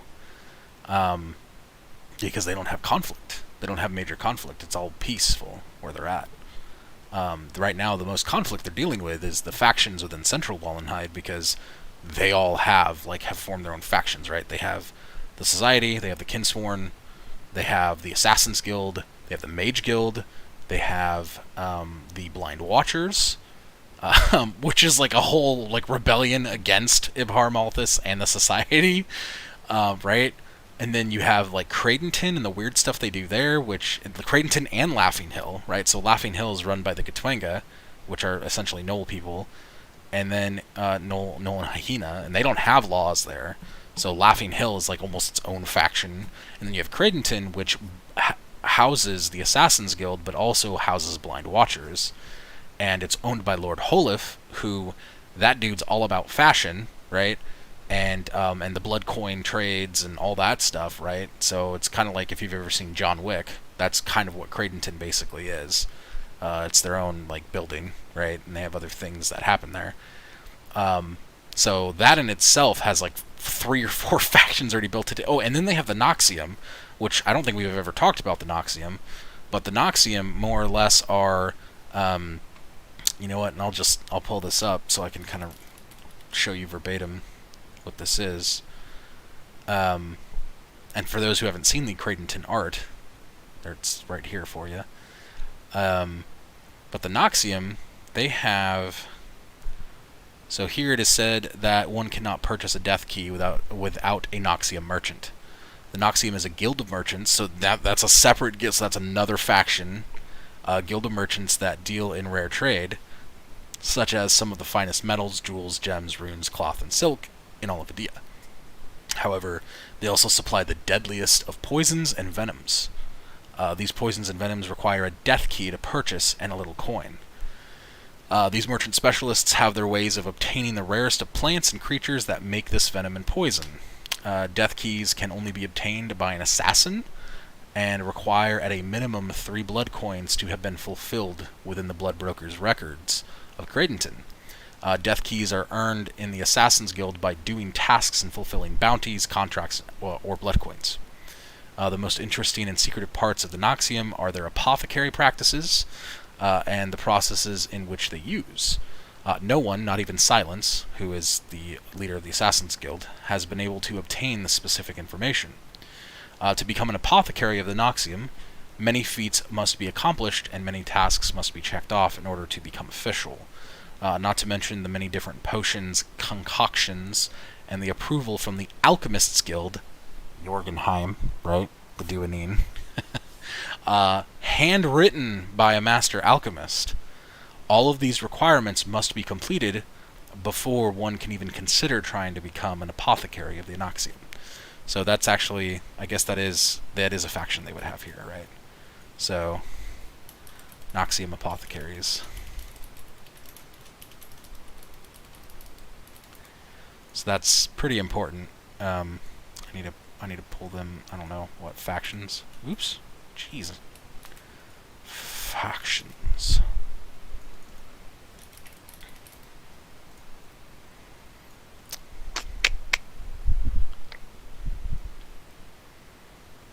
Oh wow.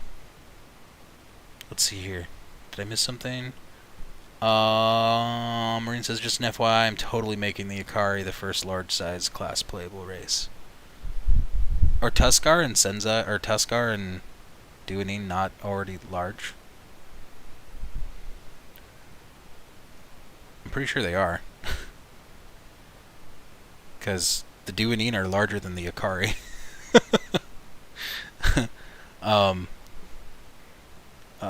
Sacrios, hello! How are you doing? How are you doing? We're doing great. We are home. Hi. It's nice to see you. Sorry, I just wasn't looking at the chat there. Alright, y'all are chatting. Playing some New World, says Marine, and listening to the soothing sound of Spunchy. Oh, thank you. You were referring to 5e. Oh, gotcha. Okay. That's interesting. Yeah. 5th edition. Good to hear. Using 2 monitors? No, I'm not, actually. I'm using my phone to talk to y'all. I have this nice little setup. Although I should be using 2 monitors. I have 2 in the closet, and I got this massive TV here. I should probably just hook it all in, but I haven't done that yet. The normal path system, they are considered large, yeah. Yeah, because the Akari, the Duanine, and the Tuskar are huge. And an Akari is slightly smaller than a Tuskar and a Duanine. The Duanine is the largest. Tuskar is like second. So, and a Duanine can get over to 12 feet in height, right? They're these massive dragon people. That'll be interesting. I've not had any issues, but I have a solid GPU. Oh, you're talking about New World, okay. Yeah, so, but going back to this, so the Noxium Apothecaries, right, they are, I guess that would be a faction. So the Noxium they're definitely in Jorgenheim. Because they have to be. Because that's where most of the alchemists are. So, then that would though mean, so if Creighton, I love how all these thoughts are just playing off of one another. So then that means, but see, the Noxium, they can fly. Most of them can fly. Not all of them, of course. They're not all Duanine, but some like most master alchemists would be Duanine. But that explains how they get to be dispersed so quickly because of flight. Because the only other people type that can fly in Adia is the Paradisian. At least naturally fly, I should say. On Mavaedan, I should say. Yes. So, on this continent, Paradisian and Duanine are the only two that can naturally fly. Yeah. So that mountainous region actually probably would work very well as a security feature. But then again, the only thing here is they then have to be careful not to trap themselves, right? Because the Duanine or the dwarves are all on foot. But again, they have the druids, so they can kind of do whatever they want. That actually makes Oz that makes them really powerful when you think about it. Like they have such a major advantage on Mavaedan over probably most of the other people here. I don't know. That's interesting. But yeah, so those taxes would come up. This political issue would come up. There'd be major conflict here, and they would start arguing. More than likely, then the society would probably start pointing fingers and look at these other folk here, like look at the Firecrest elves, and be like, why aren't you doing anything? Aren't you worried about the trade? You know, like you have these ports going up here through Akinosama, and like the trade even going up to like Throat of Open Graves, all the way throughout. Like you should be concerned, and they're just not. Laughing Hill doesn't care. The Senzai, I guess, don't really care either per se. Yeah. And then they would probably try and, like, get the Bjorn involved somehow. But it's going to be hard because they already have to travel through all these mountainous regions anyway and all these passes here. So yeah, which is exactly like why it's like a blessing and a curse for everyone in the north, because they're protected, but then they could also trap themselves. And that's why the Abyssal War originally was mostly in the north. Most of it was there. Pretty much everyone south has not experienced that. So I'm going to make that note, actually. I don't know where to put this yet.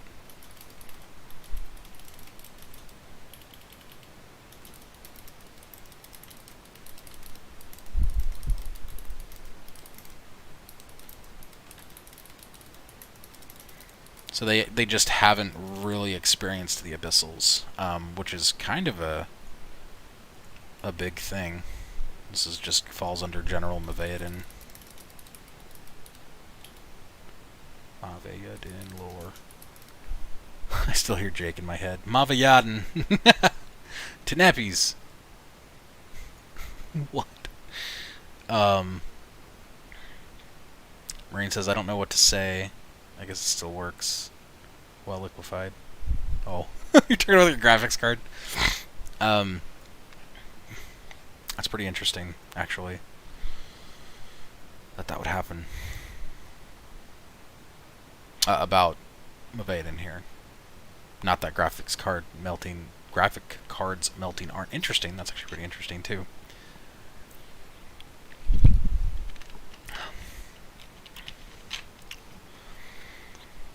So really then these city defenses would lie on, this would open up a whole new thing. The potions, that kind of bleeds into the Noxium and the Noxium Apothecaries, Gatra Scriptures, and like magical wards, right? The Jorgenheim Guard. Okay. So we kind of got these city defenses covered. Let's talk about things that might be in Jorgenheim. So we named a few things. And some of them are pretty common, right?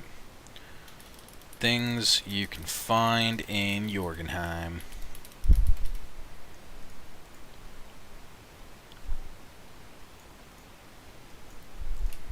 So we have the hatcheries and the nurseries.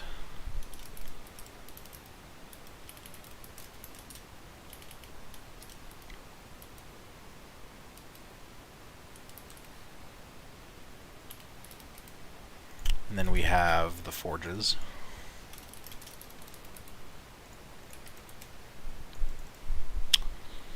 Like leadership areas. Rocks.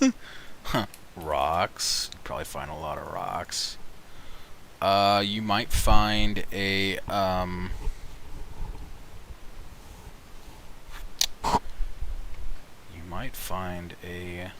miners guild of some kind doing excavations. You might find a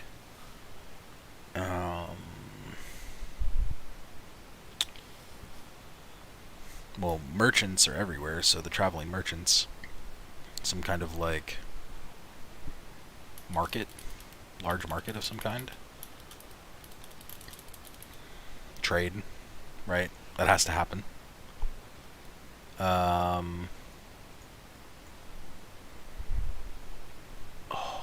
ow. I'm just there right now. Let's go back and look at these pictures.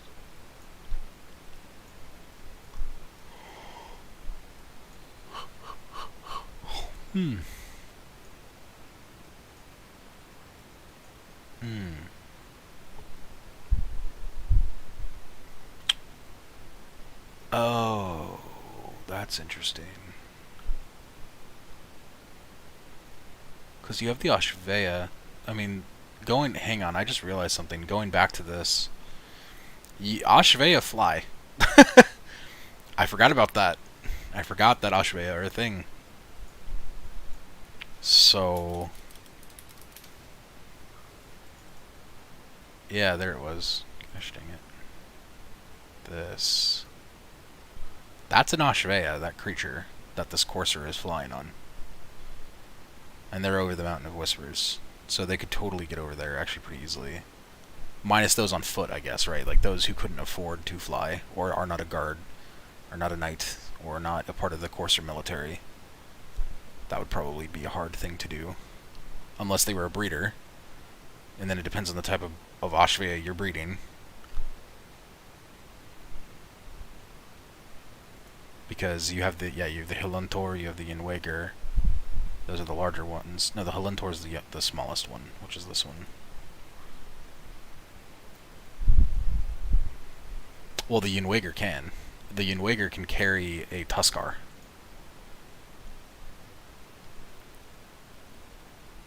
Which is why that's crazy. Because they're massive. They're these massive, like, they're the massive workhorse ones of, like, the Ashveya. Think of them as like a Clydesdale for horses. They could carry a lot on them. At least if they're like smaller, like if you had coarser material. So if a coarser jumped on one, they would be like this big. Very, very small. This big, that's not even actual measurement for them. But they're very tiny. Oh, let's see here. Marine says, but conveniently the Firecrest elves would have no issue moving their goods on their massive hydras. That's also true. Compared to a cart, yeah. The Yenweger's bigger than a cart. For sure. That's why it's like, oh yeah, forgot about that. Do I have all the Ashveya? I just have the Hilantor in here. Let's look at this. Yenweger. Nope. Yenweger. Here we go.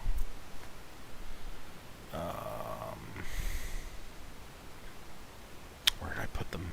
There's so much. In here. Oh yeah, here we go. Ah, here's actually some of their, like, these are older mechanics. Hilantor can carry up to 1,000 pounds. A Stilkarn Ashveya can carry up to 1,700. And a Yenweger can carry 8,000 pounds. So, so they're definitely carrying a Tuskar and more. Well, right, no, and that's what I was saying. I was like, unless they were military or a breeder, right? You'd have to be able to, like, you'd probably have like a family Ashvaya, like if you were a common person, um, just like for transportation, right? Like maybe like we'll equate it to like real life. A Haluntor is like driving a like a Honda Accord, right? Or a um, what's the name of those cars? It's not like driving like a Volkswagen Beetle. It's like just a step up from that, right? So, look up a pretty common like four-door passenger vehicle, where a Unwager Ashvaya, which most people would not have access to. So yeah, you're right on that for sure. Because like military would have them, but then that's what Ibhar is all about. He has his immortal blood, so he would just equip them all with that. But again, there it's a very small group, right? And that makes sense. Which then the society as a whole, that's why they're upset, because like as a whole, they all can't, like they can't just like give out Unwagers to everyone, right? They're an expensive breed. They're an expensive creature. And they're super expensive to maintain and keep alive, right? Because they just eat so much. So that makes a lot of sense, yeah. Yep. But yeah, a Unwager would be like larger than a tank. So imagine that. For a second. They'd be much larger than like an Abrams tank. Yeah.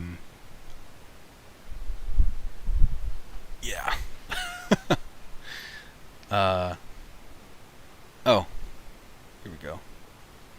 Let's say mostly military have them, and then there is a massive influx of traders spreading the military thin because they need to pay to use their Ashvaya. That would make sense. Altumus may see that. Well, Altumus is dead, so you're probably maybe thinking Archidolphus. Yeah, I know who you're talking. Like dwarven royalty, right? May see that an underhanded attempt to weaken. Oh, the Thunderstar as a whole. Yeah. Or would make way for crime rates to rise. Yeah, that's also interesting. That would happen, right? And like blind watchers, because blind watchers are very much camaraderie, right? I guess you could almost say a form of socialism. But they very much believe in, if one of our people fall, we all fall with them, right? That's how the blind watchers see things, so that would probably rise up very quickly against Ibhar, and just in general against the Society Kingdom. They'd be like, "Yo, you're taking too much money now at this point. We're hemorrhaging cash, and you're hurting our people." And like then that puts the crown in a very tough position, because Jorgenheim, we know the Noxium, so the Noxium apothecaries are there. Which I guess wouldn't matter so much to the society unless, they're hiring out assassins all the time. But then on top of that, the magics that Ozagon brings, that Jorgenheim brings, the Duanine and the Dwarves, they bring all of that to Wallenheim, right? Wallenheim still has a lot of magic-y things, but in this case, the Duanine and the Dwarves have some pretty special things, like the runesmithing that they do, which would make it harder for like farmers, or military golems to function, because most golems, because we have military golems, we have society golems basically, and they function off of a Tuel rune, which is crafted in the forges of Jorgenheim. So there's that. It's kind of weird that it's like becoming a chip shortage in our real world. That's kind of what this is sounding like right now. But yeah, that would totally make crime rates rise, right? Which then I wonder, like, would it only happen in the Thunderstar Kingdom? Would you actually see crime rates rising in places like Chamberdare? Which is like almost unheard of, because Firecrest just don't deal with that crap.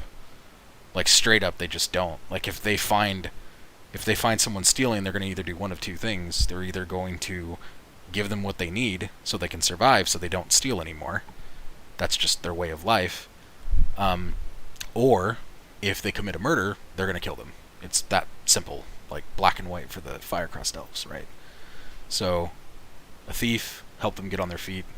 A murderer, well, you're dead. There's still some trials, right? Like trials by combat, but yeah, that's interesting. I hadn't thought about that. And then Marine says, which could lead to a surprising number or less than reputable people in favor of the taxes and passes. Yeah, which is true, right? That's so interesting. I hadn't thought about that. I'm sorry, I meant King Ipar. I forgot his name. Oh, okay. Gotcha. Yeah. No, that all makes sense then. Yeah. Because Ipar and his nobles would be like, man, what do we do? Like, things are getting worse. We're already getting pressured from the Blind Watchers. You know, the rebellion is rising. What are we supposed to do about, Lord Holif? Can't you, like, pull some strings on the guy? And, which would then, that would lead into another interesting conflict in Creighton, right? Where, like, can you imagine that? Could you imagine, like, all of this just because these mountains were formed by Druids? and all of a sudden, like, Ipar sends some military from the society to show up and knock on Creighton's door. And he's like, hey, so we kind of had a bargain, right? You're going to help us. And Lord Holif's like, no. He's like, I don't know what you're talking about. That can't happen. And besides, you're out of like your fashion wearing is terrible right now. You need better clothes. He goes off and spins something with his Silmira silk spider and gets in his fashion design. And then they like refuse and he gets angry and then the Assassin's Guild jumps on him. But they also don't know that actually Creighton is housing. They don't know that they're housing some of these Blind Watchers, some of these rebels, really. And like sharing goods, they don't know that they're doing that. So that's interesting. Marine says, see, but that is what is so interesting. Yeah, exactly, about it, because this could all be a plot of the Abyss in the end. It very well could be, right? Like, yeah, I mean, all a big old plot of the Abyss and Papa Tram. It would be a way to divide them, because that's the one that was like Tremodomus. That was his biggest mistake. Is he was young and dumb and he took this head on, right? And he was like, going back to Tremodomus. Tremodomus. I can't spell apparently. Tremodomus. Here we go. So yeah, like going back to Tremodomus here, he he was young and dumb at the time. Young, I'm putting that in quotes. Been around for a while, but like when it comes to dealing with war aspects on another plane, he just went full on strong force, like any classic villain would, or like Cobra from G.I. Joe or something like that. I don't know. I'm just giving y'all like random reference. Just straight on ultimate power. I'm Jafar, ultimate power. That's what Tremodomus was. He attacked him head on. But this time around, he's not. And I'm not going to give away some spoilers. But it does make sense that in this case, this plot would be to divide and conquer. So maybe that's starting to play into this now. So,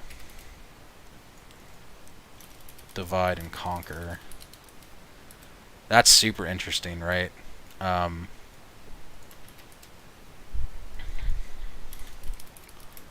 Abyssal lore and plans. So now this, I actually have to point this here.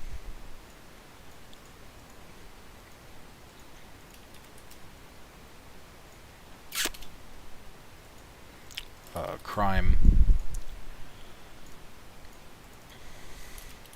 begins to rise in the Thunderstar Kingdom.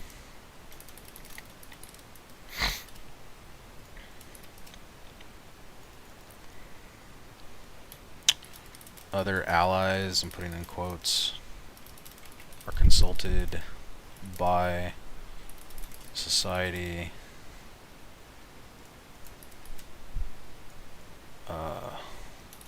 More division happens. Which is true, that would have to happen because of where the storyline goes, right?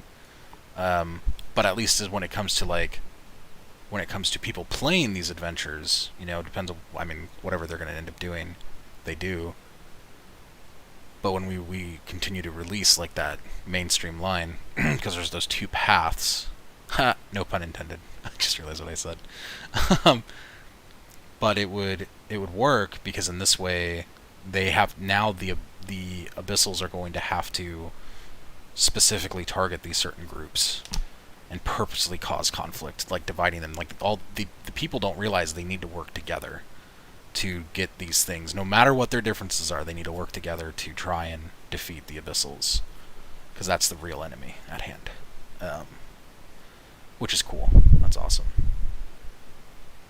Strengthen one stronghold and jeopardizes all the surrounding nations, right? And then the unrest would give them the perfect opportunity to strike. Yeah, exactly. What if the only people who see it as what it is the Bjorn? They try to act as mediators. And if this were a politically driven module, the Queen of the Bjorn, actually it'd be the King, because it's Johann's son. So King, in this case, would be ask for parties' aid, because Johann's dead, Feyerson, in claiming things. Whether they succeed or fail determines if the Abyss gets the upper hand and strikes at the end of the module. That'd be interesting. Yeah. I mean, Bjorn, I guess they would kind of have to, because they're still trying to... Like, they trust the Firecrest elves immensely, because they are kind of cut from the same cloth. But they don't really trust the society. But they also know that war between factions can't happen again, even though inevitably it will happen again someday. So maybe I'll put Bjorn Mediators.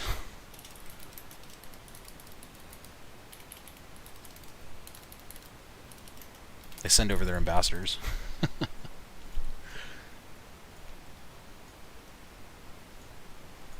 Yeah, because they're like trying to figure these things out. And all while that's going on too, right? Like, we're dealing with other things in other places, so this is just the one conflict. Like, these two conflicts happening here. There's so many others going on right now at the same time.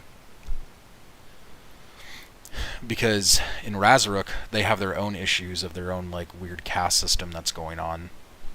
And really Yelton Arakari is the real problem there, which is why they're rebelling. The Tuskar don't really have a major problem. Well, they kind of do, because Graveholt, the Deadeyes, like, they're still loyal, but they're starting to cause some issues there. And then the Elves, they don't really have too much going on, except for they're fighting off the endless waves of the Ihagum.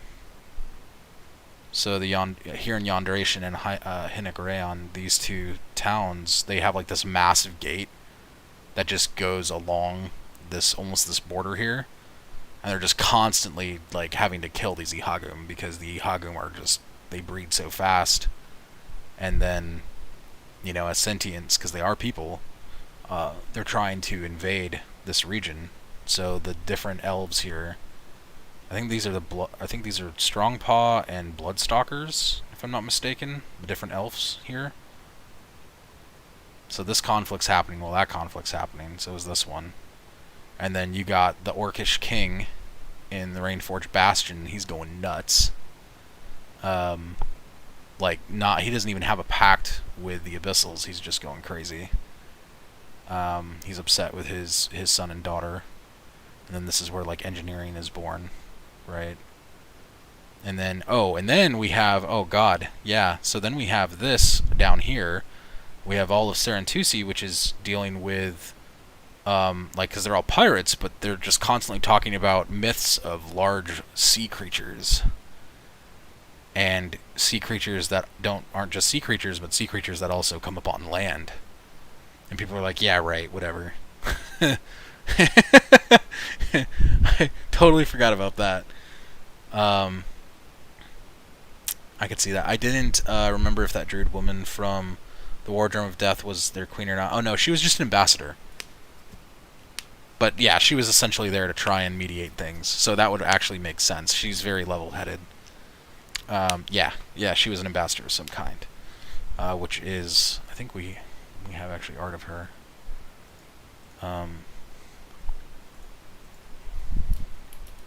Just to show y'all who Marine's talking about.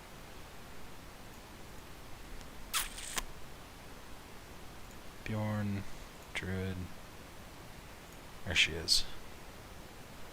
So yeah, this is her. She's the one in the story, a Wardroom of Death. She's an ambassador and a druid. And if you notice, she has the painted fire eternal gems on her fur, on her forehead, and then she's just kind of like crafting her magical butterfly right now. But yeah, I could see her being a mediator for sure in this. She'd probably be the best character to do so. I forgot her name, unfortunately. But her, and then I'd probably throw in a couple of others, and if we were, doing that, some module like that someday. But when it comes to this abyssal plan, this makes sense because it's actually starting to tie in together. Which then actually that would allow us to show like the abyssals happening because of all that rumbling of hearing the rumors, right?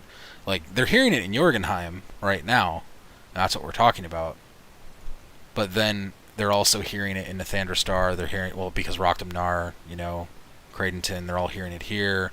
Starts spreading to the jungles because Half Tusk Village got, like, just demolished, but the Coursers are the ones who are currently taking blame for it because they kind of did. Society, really, not just Coursers, but the Society did. And then Razoruk's dealing with their crap here, right? They're hearing it, though. And then the Senzai are hearing it here, and then Laughing Hill would definitely be hearing it because of how Red Spirit Magic's formed. So I should have actually said that. That's another world foundational rule that we have for Adia, is that Spirit Magic, Red Spirit Magic gems. So let's go back to the Spirit Magic circle here real quick, this color wheel. So red is demonic. It's abyssal, essentially.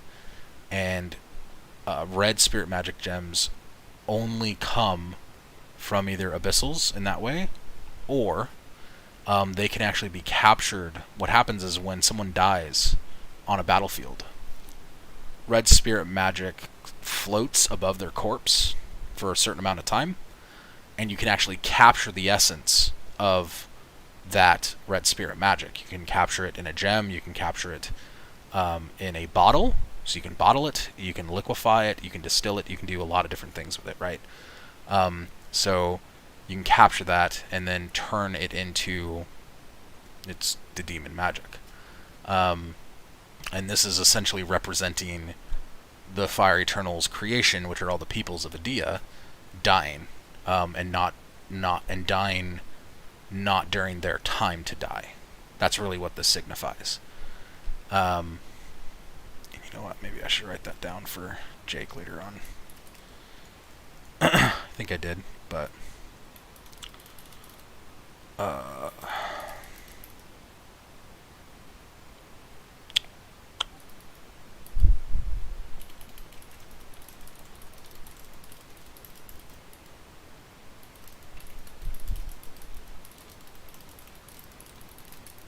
so like a murder, really, right? Like murdering, war, things like that.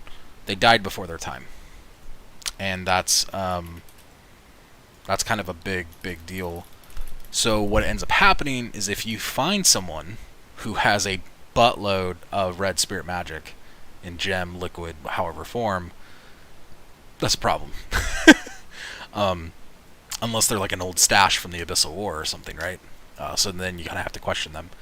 But demon magic as a whole, you shouldn't be using anyway, because if you decide to use demon magic and abyssal magic, you're going to go down these paths of the void, which is it's corruption. You are becoming corrupted. Your body starts to change. You start gaining spikes and horns and all these other things. So, I mean, and if you want to do that, you can totally do that too in a story, but I'm just saying that's actually what happens. So if you are someone who's like of a common folk and, you know, you're like trying to save your family, I don't know, I guess you could. I guess it just depends on your outlook, right? Depends on how you use it. One of my favorite side-ish characters in all of Paths. She has so much personality. Yeah, she's a pretty great druid. I feel like I wrote that character pretty well. But yeah, so red spirit magic. That's kind of that's a big deal here. It's harder to. It's I shouldn't say that. That's the weird thing. It's really not hard to find. Like, it's rare, but it's rare because no one's like constantly killing each other, especially right now in a truce. So if you find it, you know something weird happened. Although that's where it gets funny, because in Laughing Hill, if you go there, it's a lawless town. It's like the Wild West. You don't know what's gonna happen. So,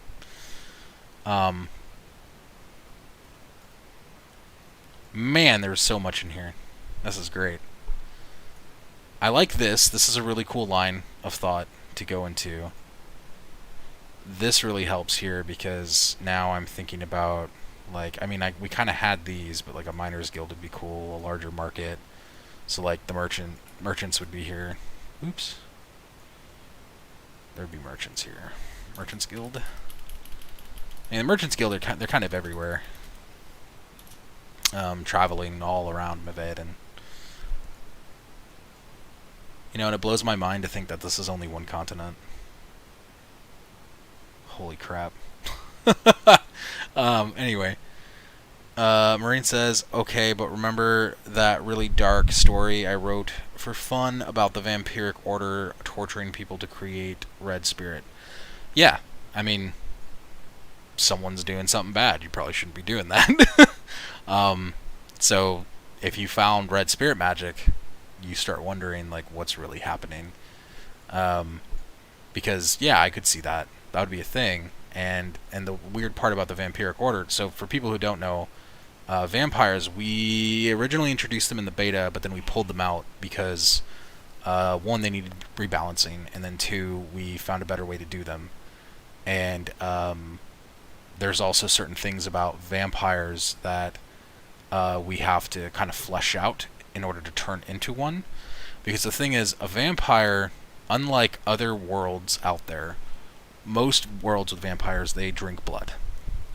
In our world, they don't.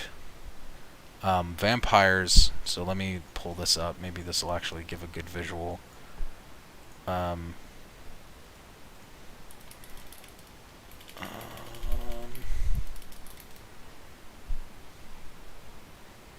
Vampires?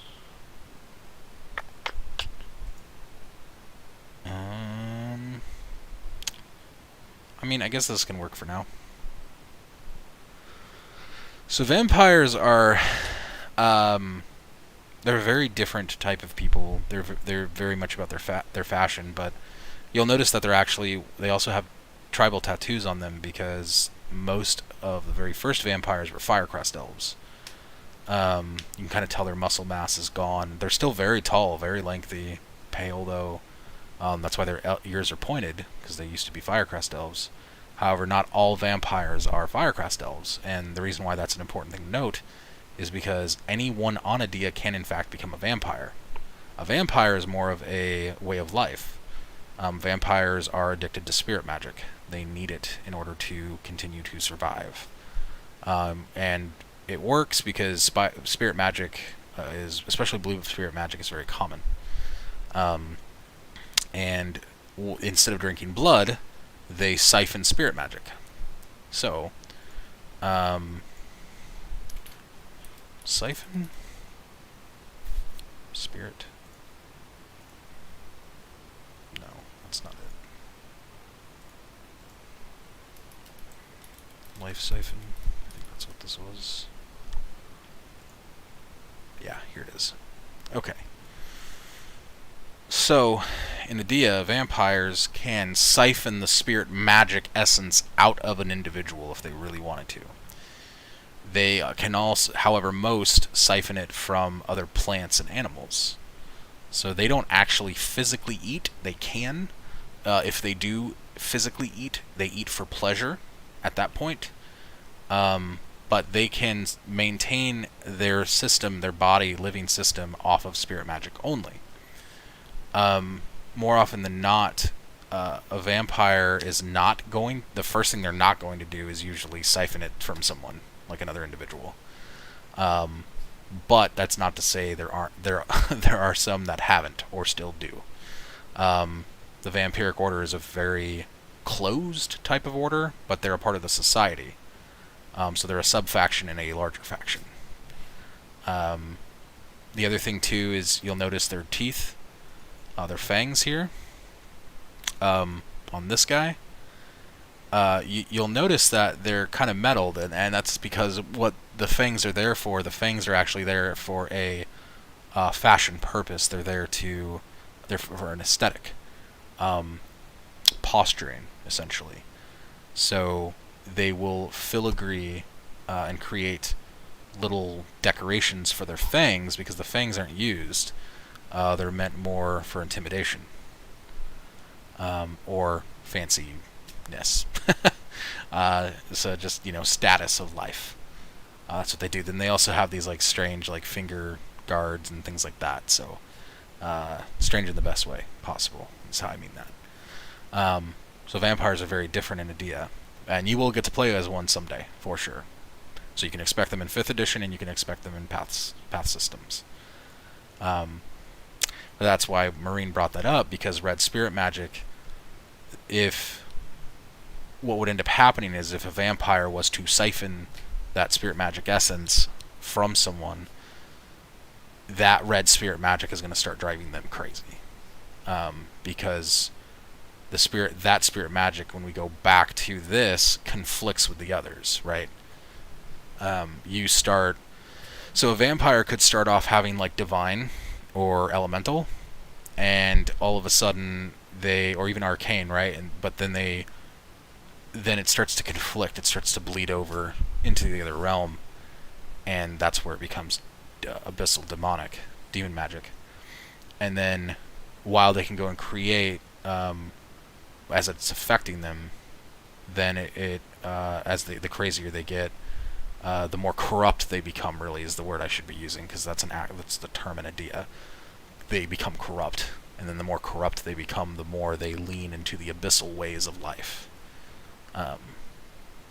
So then you have abyssal vampires, which that turns into a whole nother discussion. Do spirit clouds create lightning? Some can, yeah. I would say pretty much expect replicas of things. Like, you can have spirit magic tornadoes, for sure. Like, and just, like, plow, through a village. Have it run through a town or a city, right? The Abyssals have created a whole bunch of new things, for sure. But, like, if it's red spirit magic, but even other spirit magics, you can totally have other weather effects, right?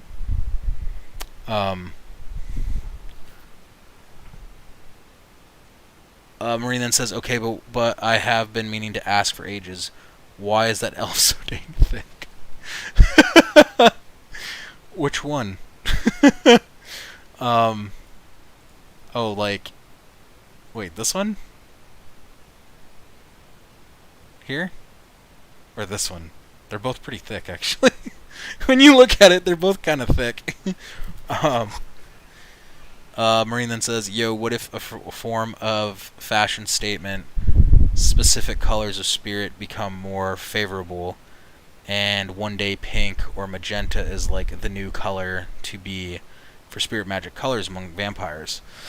Then they would make them kind of like, you mean like death magic in this case? Like here? in this line, or do you mean like when you say pink, do you mean demonic? Because here's the thing. The Vampiric Order, they basically have a choice. Either they serve the Fire Eternal or they serve the Abyss. That's it. Like, there's no other, like, or choose not to serve either, right? Because the difference, though, is because the spirit magic essence is so connected. Of course, you can always be in the gray area and be like Revan from Star Wars and go rogue, but you're still using one or the other. And it just depends on which one you're leaning more toward. So it's hard to be a centrist, I guess, in this world. I don't know why I'm using that term, but it's the best way I can explain it. Because you also have to remember, too, though, there's still dyes and other things, too, that they can use. They can use, like, Silmera Silk.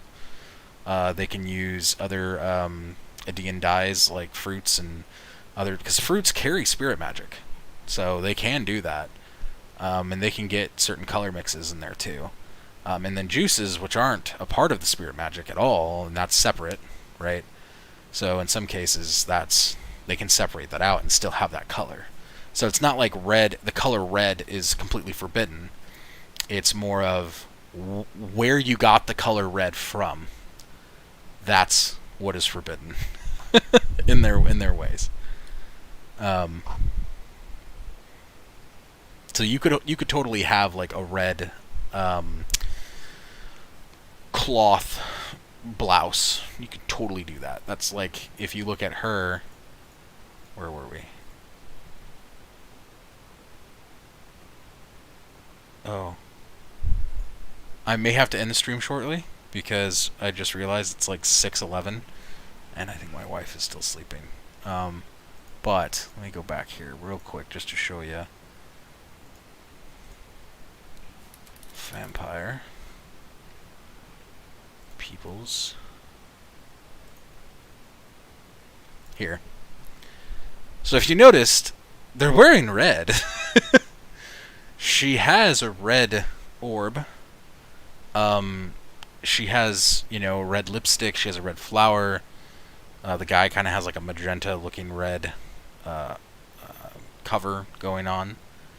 So red isn't forbidden. It's just where you got it from, right?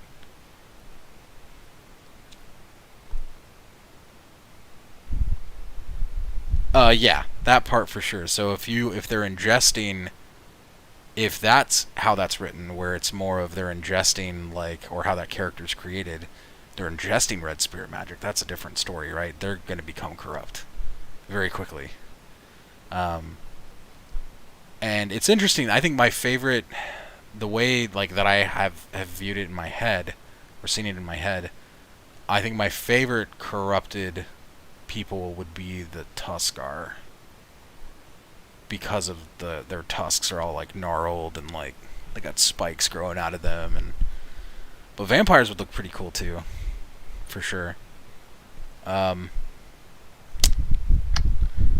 I've been holding off on starting my stream because I have been enjoying this. Oh, gotcha. Sorry. This is what happens when we get into Adia. It's like it doesn't end. It goes so deep. We're like, oh gosh, we just live here now. Thanks.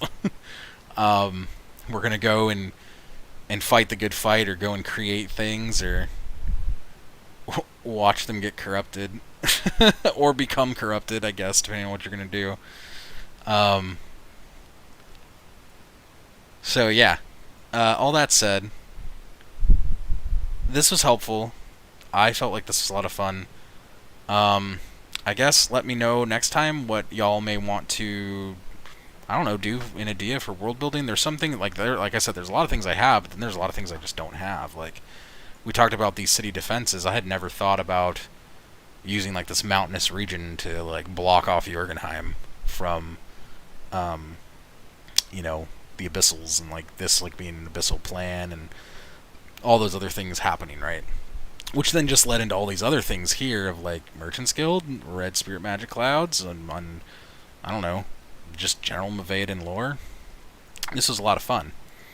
But yeah, like, I don't know, let me know if you all have a suggestion that y'all would like to talk about. when it comes to world building within Adia, or even one of our other places like Naltulth, or anything really. I'll listen. Sonwander. I'm going to plug this again though, this Kickstarter. So, Naltulth Candlehurst is live right now on Kickstarter. It's Pathfinder 2nd Edition compatible setting. This is the first of many, just to be clear on that. Right now we have a one-shot adventure that you can get as an add-on as well. That's going to be coming out. We have Werekraken, which are really cool. Called the Raltoran. We have all these awesome peoples. So y'all should go check this out. I'm going to leave y'all a link in the chat. There you go. And yeah, I think how many days are left? 14? 13. Ooh, 13 days left. So yeah, 13 days left to back. We will have late pledge open though. So if you just want to reserve your spot, we actually have a tier for that, which is save my spot. So go and do that. I can't wait to show y'all more. Taylor and Marine both have been doing some pretty freaking cool things in Naltulth. Again, this is a separate world from Adia, so it's all about undead here, which is funny because Adia is kind of about undead as well, but it's not only about undead in Adia. So go check it out, and then yeah, we'll have backer kit, we'll have late pledge going, and there'll be more coming. There's a lot coming. So, do I have anything else to plug? I don't know. I'm going to leave you all the links, though, to Paths and then to Smunchy Games. So this is the world we were world building in today, pathsgame.com. And then I'll leave you all Smunchy Games, too. If y'all were wondering, or you came in late, or you're watching the VOD late, or whatever the case may be, and you're like, what? Paths World of Adia is coming to 5th edition? Yes, we are. So, which, by the way, aren't these cool? Like, these ads, like, right here, for freaking Adia, they're so damn good, right? Like, Bon right here, this Tuskar character. Oh, man, he turned out so cool. This is one of Micah's characters, Zika's characters, so. One of my favorites, too. But, yeah, these turned out really, really awesome. But we talk about why we're going to 5th edition as well, and why we're launching it aside next to the Path system. So you can see all of this fun stuff here. I'll drop this in here. I love his tattoos as well. They're pretty great. Firecrest L's giving him some magical tattoos. So go to smunchygames.com to find that. Or you can just go to the Paths World of Adia page and see all of this on here too. So kind of just depends on what you're up for to read. I think those are my only plugs. I guess the last update is that Parslings is actually planning to get shipped internationally here. So within the next week or so, I'm really hoping that it will be sent out. We actually just got the quote because shipments have been delayed due to COVID, so that sucks, but that's the truth. And you can expect some new Parslings stuff soon. Huh. Some new Parslings announcements and stuff like that. So keep an eye out as we go. Alrighty. I think I covered everything. Well, this was fun. Thank you for joining me on this journey. Again, world building. And we'll do this again probably next week or the week after. I don't know. But thank you all. And I'll see you sometime soon. Join our Discord. We're all there. It's great.